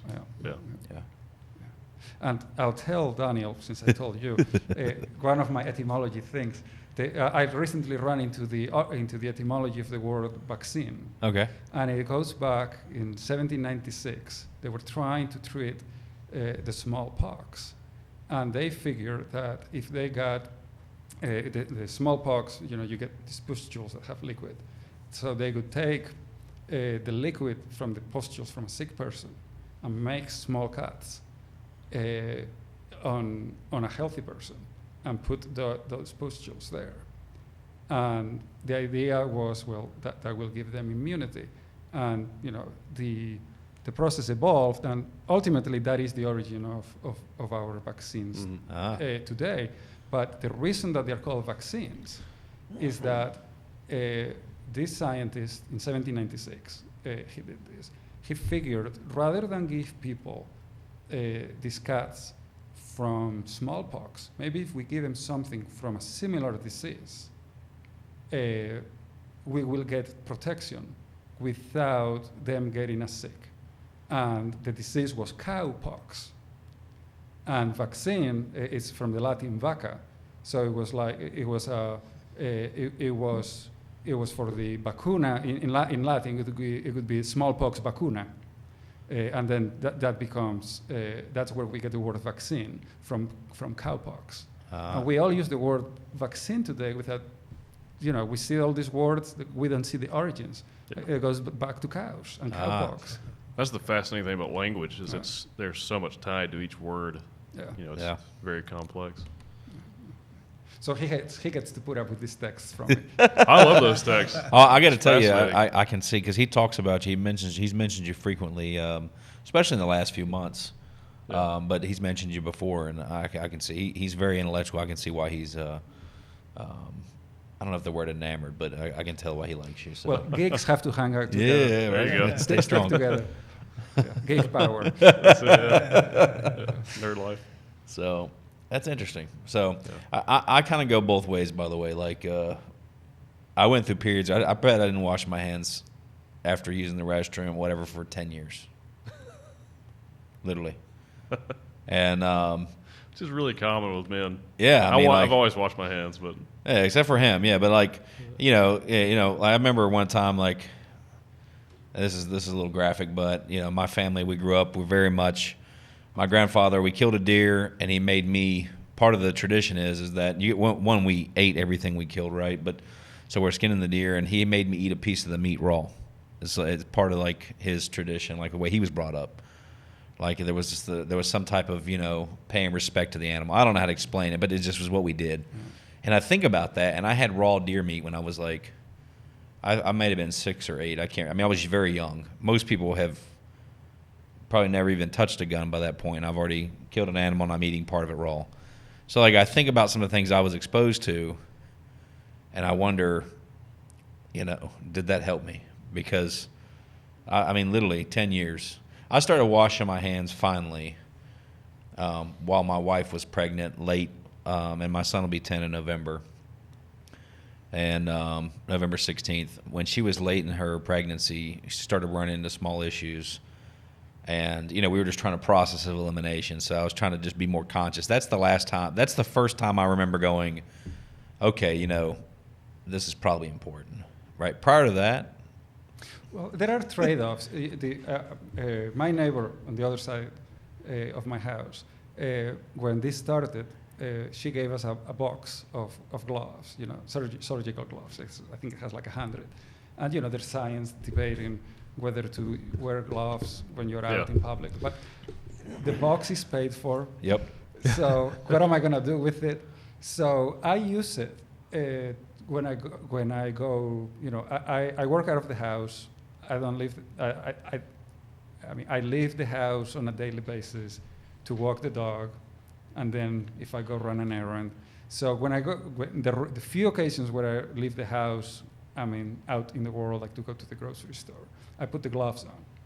And one reason that I do it is that, I put the gloves on in the car, I take them off after I leave the store, and that's a couple of hand washings that I get to avoid. Right. Because, you also worry about, washing your hands too much. Yeah, dry your skin out. Drying your skin out. And I have problems with my skin getting dry, and then I have to put creams. So I'm like, okay, I'll use the gloves for that. The other thing that the gloves do that I find very helpful So, they give you all of this advice, even though now it turns out that, the most likely ways that you can get it, apparently, is from these aerosols floating in the air, yeah. the droplet.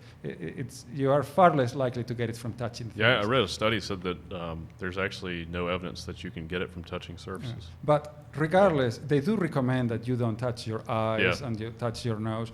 And when I wear gloves, I'm very good about not touching anything because it just feels so weird. Oh, yeah. And that wearing the gloves is one way when I'm out of the house. Yeah. To make myself disciplined about not touching my eyes and things like that. I'll tell you one that I'm probably going to keep. I have a pair of they're black. They've got a black widow on them. I got them from Lowe's Hardware. I'd had the gloves for a long time. I had probably 200 of them and 2 boxes. I don't know why I bought them because I'm not very hands-on with stuff, but I had them and I was like, I'm going to take these. Here's one habit I'll keep. I like to use them at the gas pump. Because now I'm not getting gas under my hand, right? So, literally, I throw them on, I fill my gas up, I've figured out how to take them off. Yep. I get back in my car, I'm like, oh, that was awesome. No smell of gas. That's probably going to stick with me. So there's some things about it I can go, and I've thought in my head, how many yahoos touch this gas pump, a day. So I'm less concerned about that. I'm more like the herd immunity kind of guy. I think everybody just needs to, that's not high risk, just needs to be some version of me says that's what's going to happen over a period of time. You said maybe 5 years from now we're there. Some version of that. I have no. I don't know. Or 10 I don't know if I years. said it, but Something like that. I have no expertise. Yeah. Well, let's. There's some period where we're going to have this herd immunity, right? Which is what you were mentioning about Vietnam. That may take Right. 5 years or so, though. Yeah. So Yeah. for me, there's some version of me that feels the 5-year thing. I'd like it to be a little bit more expedited, but either way, there's some habits that I'm picking up through this that I may maintain. One of those, wearing gloves to get my gas. I have a diesel truck, so Same thing, right? for some reason with diesel pumps, the diesel nozzle's always covered in diesel. It's So got. I It's part of don't the- think coronavirus can live on a diesel pump. I don't think so either. I'll occasionally use a paper towel just to grab the pump because it's just covered in diesel fuel. It's the type of Yeah. gentlemen that are using the diesel pump. That's why it's covered. That's right. That's exactly what it is. But I will tell you, we all have read about this stuff, and we're learning stuff that we didn't want to know about. There was a recent cartoon that said, I know more about epidemiology now than I ever wanted to know, but there are viruses and bacteria that are so freaking resilient. We are learning that there are bacteria that can survive in nuclear plants. Yes. And we are learning there are bacteria that can survive in places where the temperature is above boiling level. What are those things called? They're not. They may be a type of bacteria. Do you know the term? I think I may know what you're talking about, but I can't think of the my term. knowledge is passing. There's a type of. I think it's a type of bacteria that Let's call it a microbe. there's a microbe, yeah, that is so resilient that you can't kill it. They've ran it through what are those machines that they use in medical facilities to clean instruments with? Do you know what those are called? It's basically a sterilization And it even survives that. piece of equipment, and they've ran it through multiple cycles of these sterilization machines, and it doesn't kill it. It could actually survive in space, and I think that maybe these things do travel through space, and that's how they get to other planets. But it's pretty. You're not scary. talking about water bears, are you? No, it's those are weird too, though. Yeah. That's something else. It's like a little alien. And even the definition of life gets iffy. We consider bacteria to be alive. We technically don't consider viruses to be living. They're just random pieces of DNA that, when they interact with us, they cause stuff to happen. But we don't consider virus to be living. So you can destroy a virus such that it's no longer functional, but you technically don't kill it because it was never alive. But it actually turns out, I'm not claiming expertise, but I just think it's kind of interesting. the idea of killing or destroying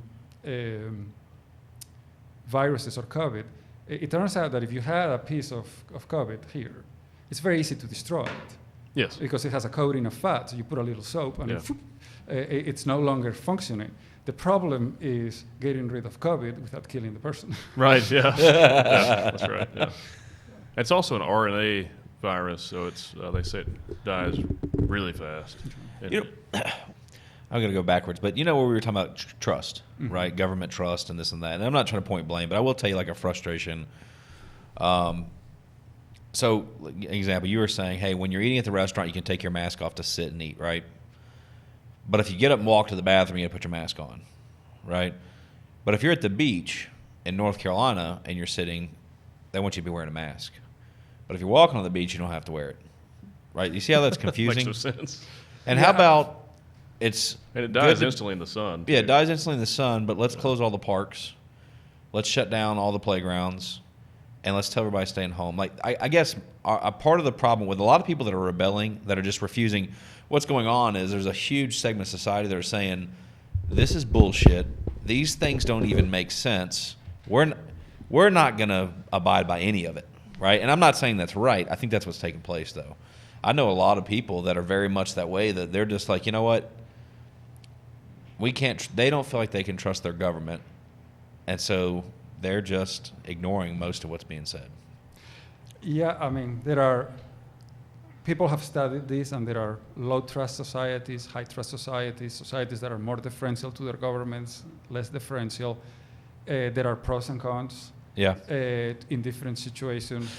I mean, I'm an economist. I study government regulations in different sectors, and, you know, there are regulators that write regulations with good intentions. Writing regulations is not easy. Right. There are a lot of harebrained regulations out there.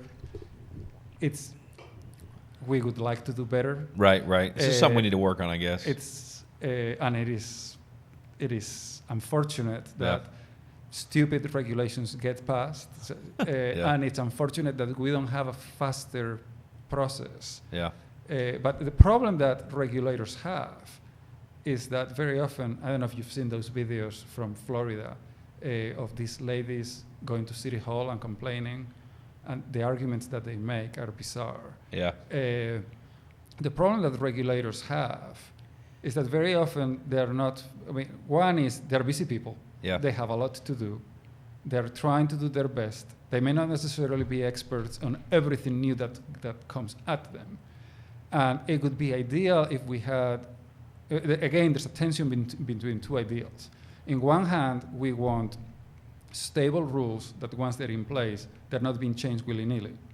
But on the other hand, we also want flexible rules that if we discover that they're stupid and we've made a mistake, we can update them easily and quickly. I agree. You cannot have both things. That's true.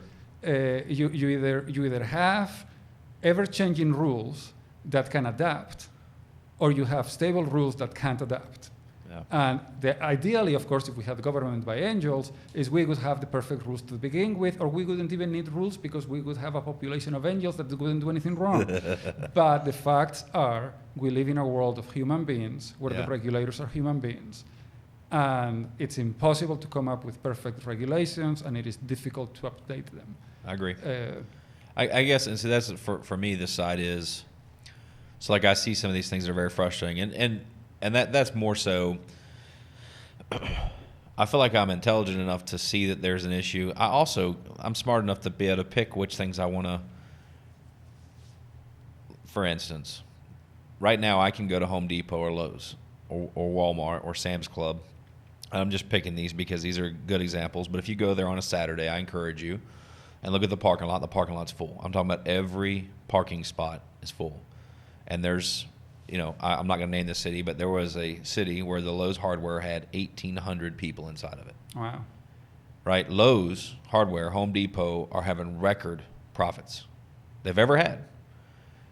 So those type of mass gatherings are allowed, or currently allowable under our system, under the rules we have, which makes no sense to me. But I can't go to the bar and have a drink. And well, at and the bar, you'll take the mask off. yeah, I'll take the mask off to have the drink, right? But they're not forcing people to wear these masks in Home Depot either. Oh, they're not. No. Oh. Yeah, I mean, it's against the law to ask if you have a medical condition, right? And I can't. It's a violation of HIPAA for me to do that, and it's discriminatory if you do have a medical condition for me to discriminate you and not allow you into my business based on a medical reason. Now, so there are people that believe that, and I mean, it's one of the things. There's a recommendation to wear the mask, but there's, in North Carolina at least, and several other states, there's some exclusions to that, and one of those is medical, and the other one is religious. Well, that goes back to the earlier issue that we were discussing about these tensions between multiple principles. Right. I mean, we value freedom. Yeah. Maybe a better example than the bar is the bowling alley. I can wear my mask while I'm bowling, right? But the bowling alleys are closed. So that maybe that's a better analogy. Why can I go to Home Depot with 1,500 people, but I can't go to the bowling alley, right? So there's two places that we can wear a mask the entire time, but they're having different rules applied to them. Yeah. But anyway, go ahead. No. I mean, we do have problems of inconsistent rules. And Yeah. it'd be great if we could address them. But, I agree.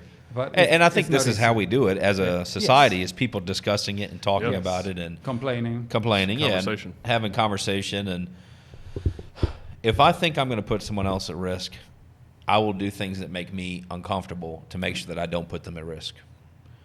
Right? But I can see there's a segment of there's a growing distrust and a growing anger, and there's a pendulum that I think is it's volatile right now. So who knows?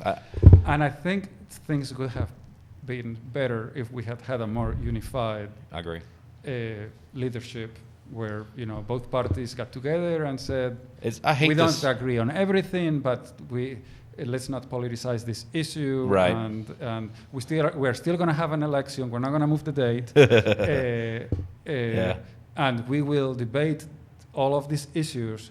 But on this issue of COVID, it's not a Republican issue. It's not a Democratic issue. It's an American issue. Let's save lives. Yeah. This is how we do it. And we haven't done that. And, I agree. And Yeah. we are sadly doing that less and less. Now, as a detour, talking about the long-term progress and the hiccups, people always worry about hyper-partisanship and how things are getting worse. If you read the history about the United States in the 1790s and early 1800s and 1810s, what we consider hyper-partisanship today is a tea party, and that's the wrong word because it's a garden party. Right. I mean, it's a walk in the park. it's a walk in the park. Yeah. In the 1790s and early 1800s and 1810s, that was nasty partisanship. Where, I mean, if you read the editorials that people wrote about the opposing politicians, or I mean, people actually had duels and people shot one another. So, if you did a cold-hearted analysis, you would find that, partisanship wanes and it gets better and it gets worse. But we are not necessarily in the worst. Right. Well, I mean, to the 1850s, it led to a civil war. I mean, that's certainly worse partisanship and political dysfunction than we have today. And the other thing that I always like to do is I always like to remind myself, okay, we are not fill in the blank, whatever country that has political coups and civil wars, right, and so on and so forth, all the time. I was just reading this morning, Zimbabwe has an inflation rate of 700%. Whatever problems we have, in the long-term sweep of things, with all the problems that we have, we tend to, sometimes problems need to get bad enough to have a clarion call to action for us to get our act together. Right. And thankfully, we have elections every 4 years. Yeah. Well, Yeah. every 2, but presidentials every 4. Yep. So, whichever ones you think are the bombs, periodically we throw them out. And the cute thing, to get geeky, and 49-51, people always are like, oh my God, the Republicans are in power, the Democrats are in public. Something that has always struck me is the fact that we as a nation, we and every other country, every other democratic country, we are governed, we're ruled by a bunch of indecisive people. Because in every election we have, I'm simplifying, but just for the example, 45% of the people, of those that vote, they know they're going to vote Republican. 45% of the people know they're going to vote Democrat. They vote consistently from election to election, election, election. That 45% of Democrats don't choose who wins the election. That 45% of Republicans, and I don't know if I've said the same thing twice, but you get my drift. They don't choose who's gonna rule the country. It's the 10% of undecisive people in the middle that every 4 years they flip a coin and they choose who the president is for the 90% of the rest of us, or whichever, whether I'm in the 10 or in the 45, or the 90. And that's always been an interesting factor to me, which we were talking about referendums, how they might be a divisive way. Do you want a policy that is all the way to 0 or all the way to 100? We actually have these people in the 45 to 55 deciding for the rest of us. That's true, It's interesting. It's very interesting. It's kind of funny to think about, though. It's the undecisive people that decide. And I feel the pendulum, though. I feel like you go. So and I'm not voicing support one way or the other. I think Trump will win in November, and we're gonna have 4 more years of Trump, and then I think we're gonna have a swift counter. I mean, like, it's gonna be if Trump. And I don't remember where you had it in the analogy, but Trump wasn't the 51. I think Trump was the 75 or 85, right? He was closer to that conservative side. But wherever he was, I think you're going to have an equal and opposite reaction on the other side, replace him eventually. So we'll see. Have you ever seen that? Does it look like it kind of swings? Like, okay, we've had enough. Let's say we ran Democratic for 8 years. Okay, we've had enough of that. Let's give a Republican a try for 8 years, kind of deal. Well, the policies swing more now, because of the primary system that we have. The policies used to swing less. And I do think that the alternation of political parties over time is a healthy thing. Two things. One, anyone would discount Trump's abilities to get elected at their peril, because no one thought he was going to win the primaries, no one thought he was going to win in November. But, I mean, the polling data right now looks pretty dire for him.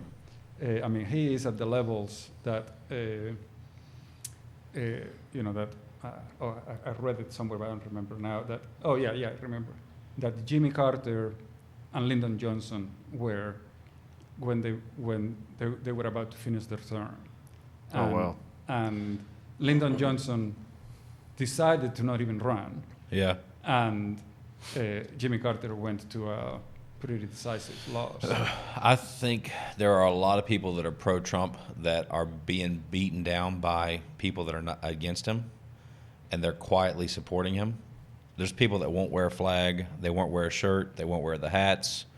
They're scared about retaliation, and I think there's going to be a surprise, because there's a lot of vocalization against him, and that's what's popular. And anybody that speaks out in support of him is kind of beaten down. But you also have a lot of moderates who were willing to give him a chance. Yeah. And that they're just tired. That 10 to 15% in the middle. The KKK has had more new members this year than they've had in the last decade. So I'm going to say that all the people against him are creating a whole new generation of people for him, because we've got this extreme view over here, and it's creating the opposite effect on the other side.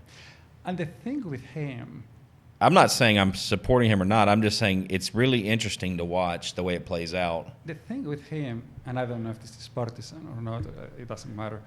The thing with him is that I'm not even sure whether he believes half of what he says. I don't think so either. I think most politicians are that way. Well, I think he may be even more. Yeah, maybe. So, there's a lot of stuff that he says that I'm like, That he I'm has- like, what are you doing? Like, why would you say that? Like, He's a 100%. bullshitter. Yeah, like, Yeah, So, he's yeah. not a liar. He's a bullshitter. Yeah. There's a difference. yeah, like Yeah. a lot of what he says, I'm like, that's either it's not presidential. I don't think it's appropriate. Like, there's a ton of what he says that I'm like, that makes no sense. Yeah. I'm just saying, from even outside the box, not even picking a side, I feel like if there was support for Trump and it's made publicly, it's beaten down, people are being attacked, etc. So people are not supporting him publicly, but He has found a niche. Oh, he has. That he gives voice to. I don't Yeah. know whether he believes anything that he says. yeah, Maybe it would be more worrisome if he believes it. I don't know that he has the intellectual wherewithal to process complex thoughts. He Right. just spews things out of his mouth in half-completed thoughts. He says that he thinks out loud. Sometimes there's value in thinking before you say things. yeah, I agree. And the other thing Depends on who you're with. Are you amongst friends speaking out loud where you can kind Yes, of yes. use someone as a sounding board? Or are you being Yeah. broadcast Exactly. Yeah. nationwide? Yeah, right. I think that somebody close to him needs to have some conversation about that. I don't think he cares. yeah, he probably doesn't. No, because he's always been the boss. Right. Yeah, he's always right. Yeah. That's how it has. But there was an interesting study about the time value of what he's imputed to have inherited from his parents and the value of his holdings today. And if you had taken that money and put it in the stock market, what it would be today and what is he worth today? And in essence, that study found, and I didn't do the study, that study found that he destroyed value. That he would have been wealthier today if instead of running all of his businesses, he just could have invested in the stock market. He produced less value than the readily available alternative. I could see that. I think so. One of the things that I'm trying to be He's aware had a of. lot of fun. Oh, he's had a ton of fun. But I think one of the things I'm trying to do is understand that, let's say I'm a generator of wealth in my legacy, then what I have to teach my children to do is to be good stewards of wealth, right? If they attempt to also be generators of wealth, in that process, they may actually lose the wealth the family wealth that we've gathered, right? And I think that had they taught him to be a good steward of wealth and how to manage the family fortune in a different way, I think that what you're saying is, and I don't know if that's accurate, but comparing it to what you just said, if the stock market can outperform him, then I think that he wasn't taught to be a good steward of wealth. Because to me, the stock market represents a return that's highly, it's already had the vultures take their piece. By the time it gets to the individual stock investor. Private equity. Exactly.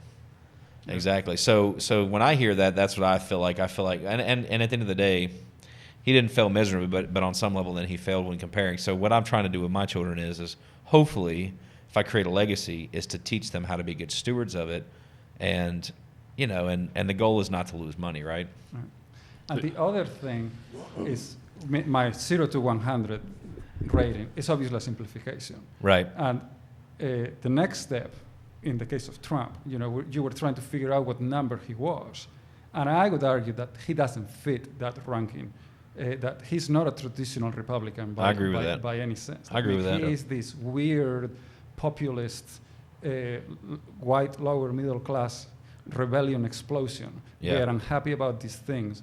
He's not putting forth the traditional values of the Republican Party. And it will be interesting whether he has changed the party, whether 10 years from now it will be a Trump party with Trump values, whatever those might be. Right. Or whether this is a flash in the pan and that after, whether he loses now or he doesn't run 4 years from now, well, he won't run 4 years from now, whether the Republican Party will revert to being, a small government, Right.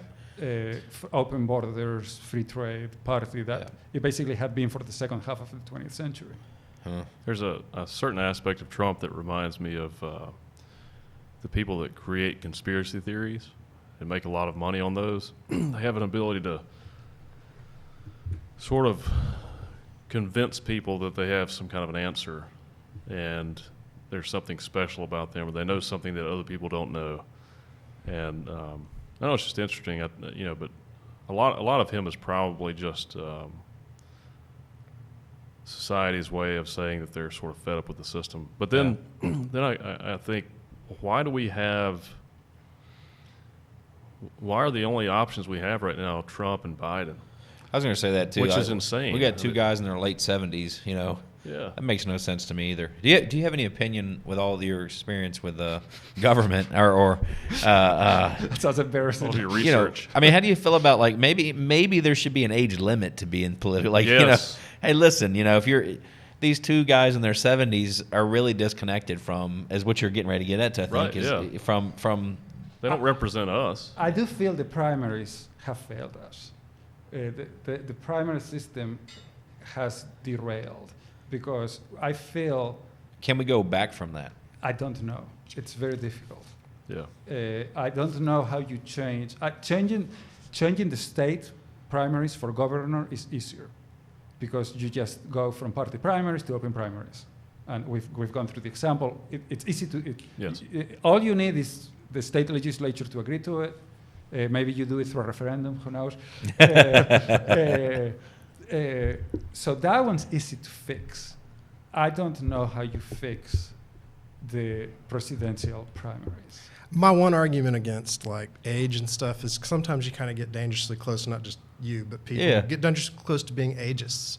And it's like, well, shirk experience and longevity and knowledge of something their whole life. Yeah. Because I want some fresh new face. You That's got to true. differentiate there and kind of mince and peace. I'm not talking about the two gentlemen we're talking about now. But Just in general, I get what But you're there have been saying. some great 80-year-olds who'd make awesome leaders just because Well, I mean, they like knew their shit. it depends on the advice. I agree with you. Like Warren Buffett is, I think Yeah. he's 88 or 89 years old, Yes. and that guy has some amazing little things that he says. I love Yes. it. I'm like, oh, that makes a lot of sense, He's right? brilliant. Yeah. You do have to worry about, from a biological standpoint, though. Where does cognitive decline begin? Well, That's these why we different- have vice presidents. Well, yeah. But I mean, I tend to not favor age limits. I don't think Yeah. they're easy to implement Yeah. for elected office. Now, for especially with for science. judges, I wouldn't have a problem. Yeah. The age expectancy is constantly rising too. Yeah. So Yeah. it'll be a difficult thing to determine what the cutoff would be. Yeah, who knows? Well, right now, one of the rumors going around, on both sides, there's all this craziness. This is when I heard yesterday. It was that Biden's secretly, mentally, whatever, right? And he's gonna partner with Kamala Harris. He's gonna get elected, and then they're going to do something where he's not mentally capable, and Kamala Harris is gonna be president. And this is what I heard yesterday. And so there's all this craziness. And you just said something about that's why we have vice presidents, and I'm like, that just popped in my head. I mean, he's definitely suffering from cognitive decline. Depends on if you're watching CNN or Fox, I guess. And it's Well, I don't watch either, but Yeah, I don't either. And I mean, Yeah. it's discouraging that both candidates have allegations of sexual impropriety against them. all that too. Yeah. Yeah. I mean, Yeah, one was friends with Epstein, and the other one just sniffs everybody.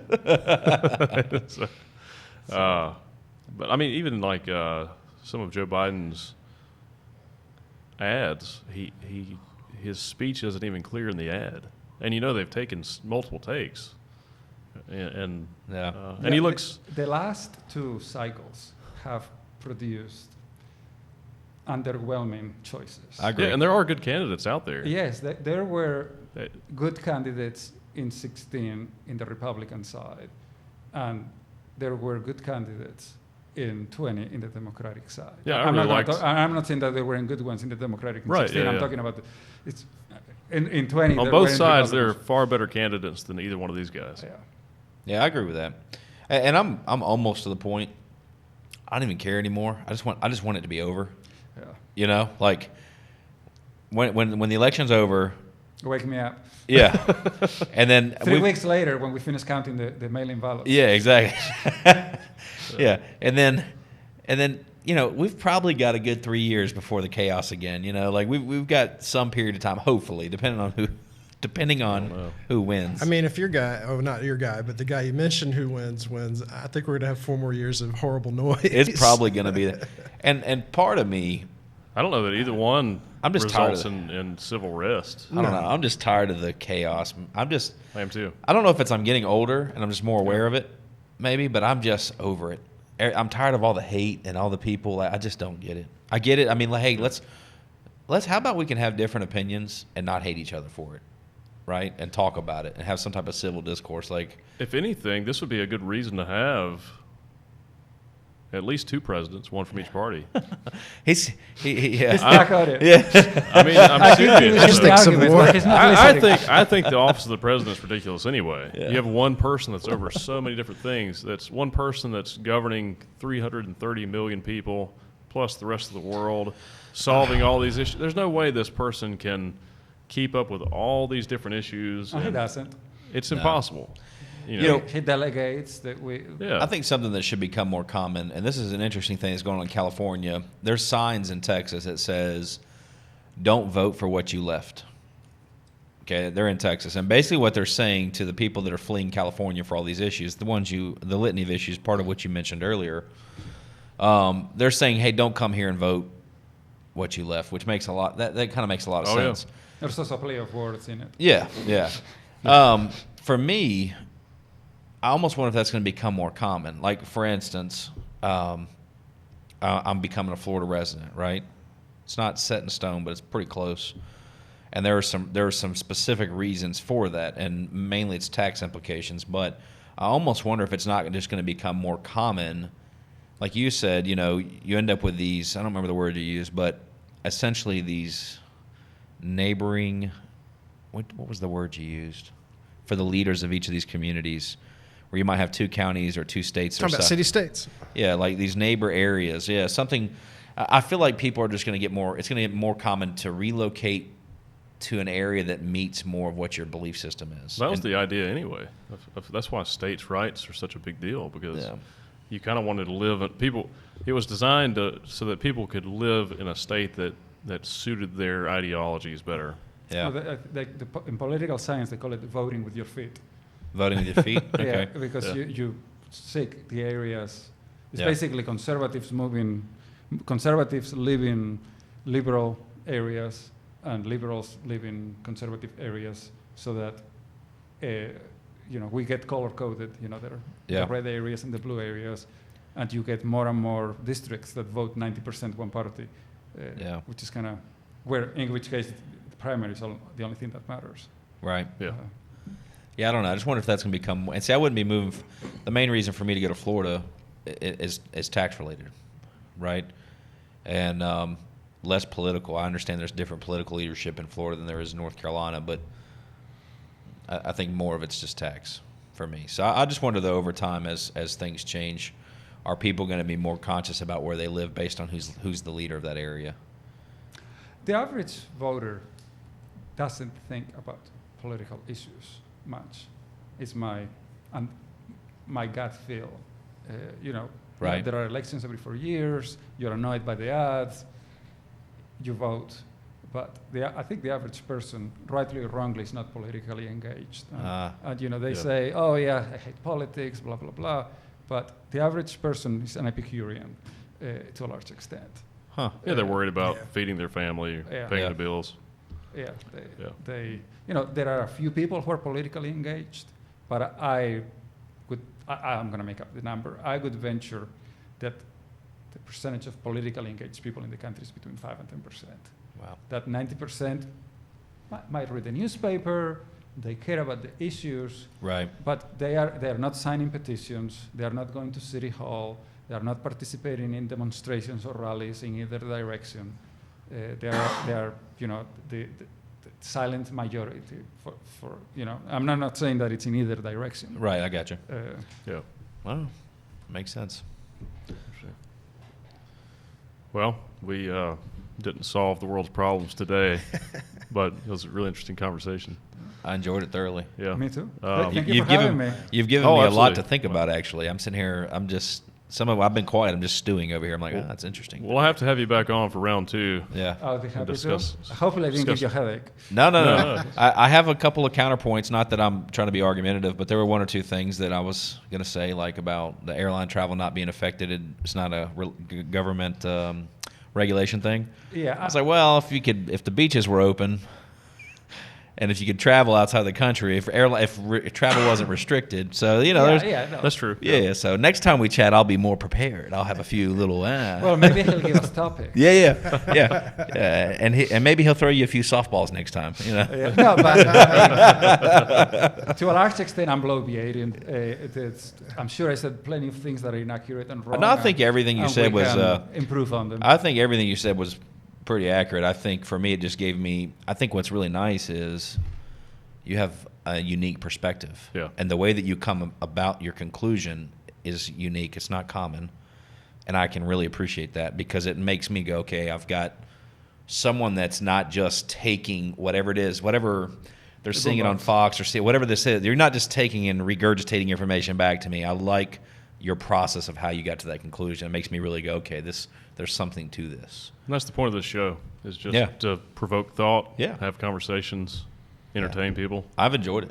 I see why Neil likes you. You're a good neighbor. Yes. Well, except when I dump my garbage on his jar. He hasn't caught me That's yet. unintentional. That was unintentional. All right. Well, hope you guys enjoyed it. If you liked the episode, be sure to like and subscribe. And we'll see you next week. Bye. Later.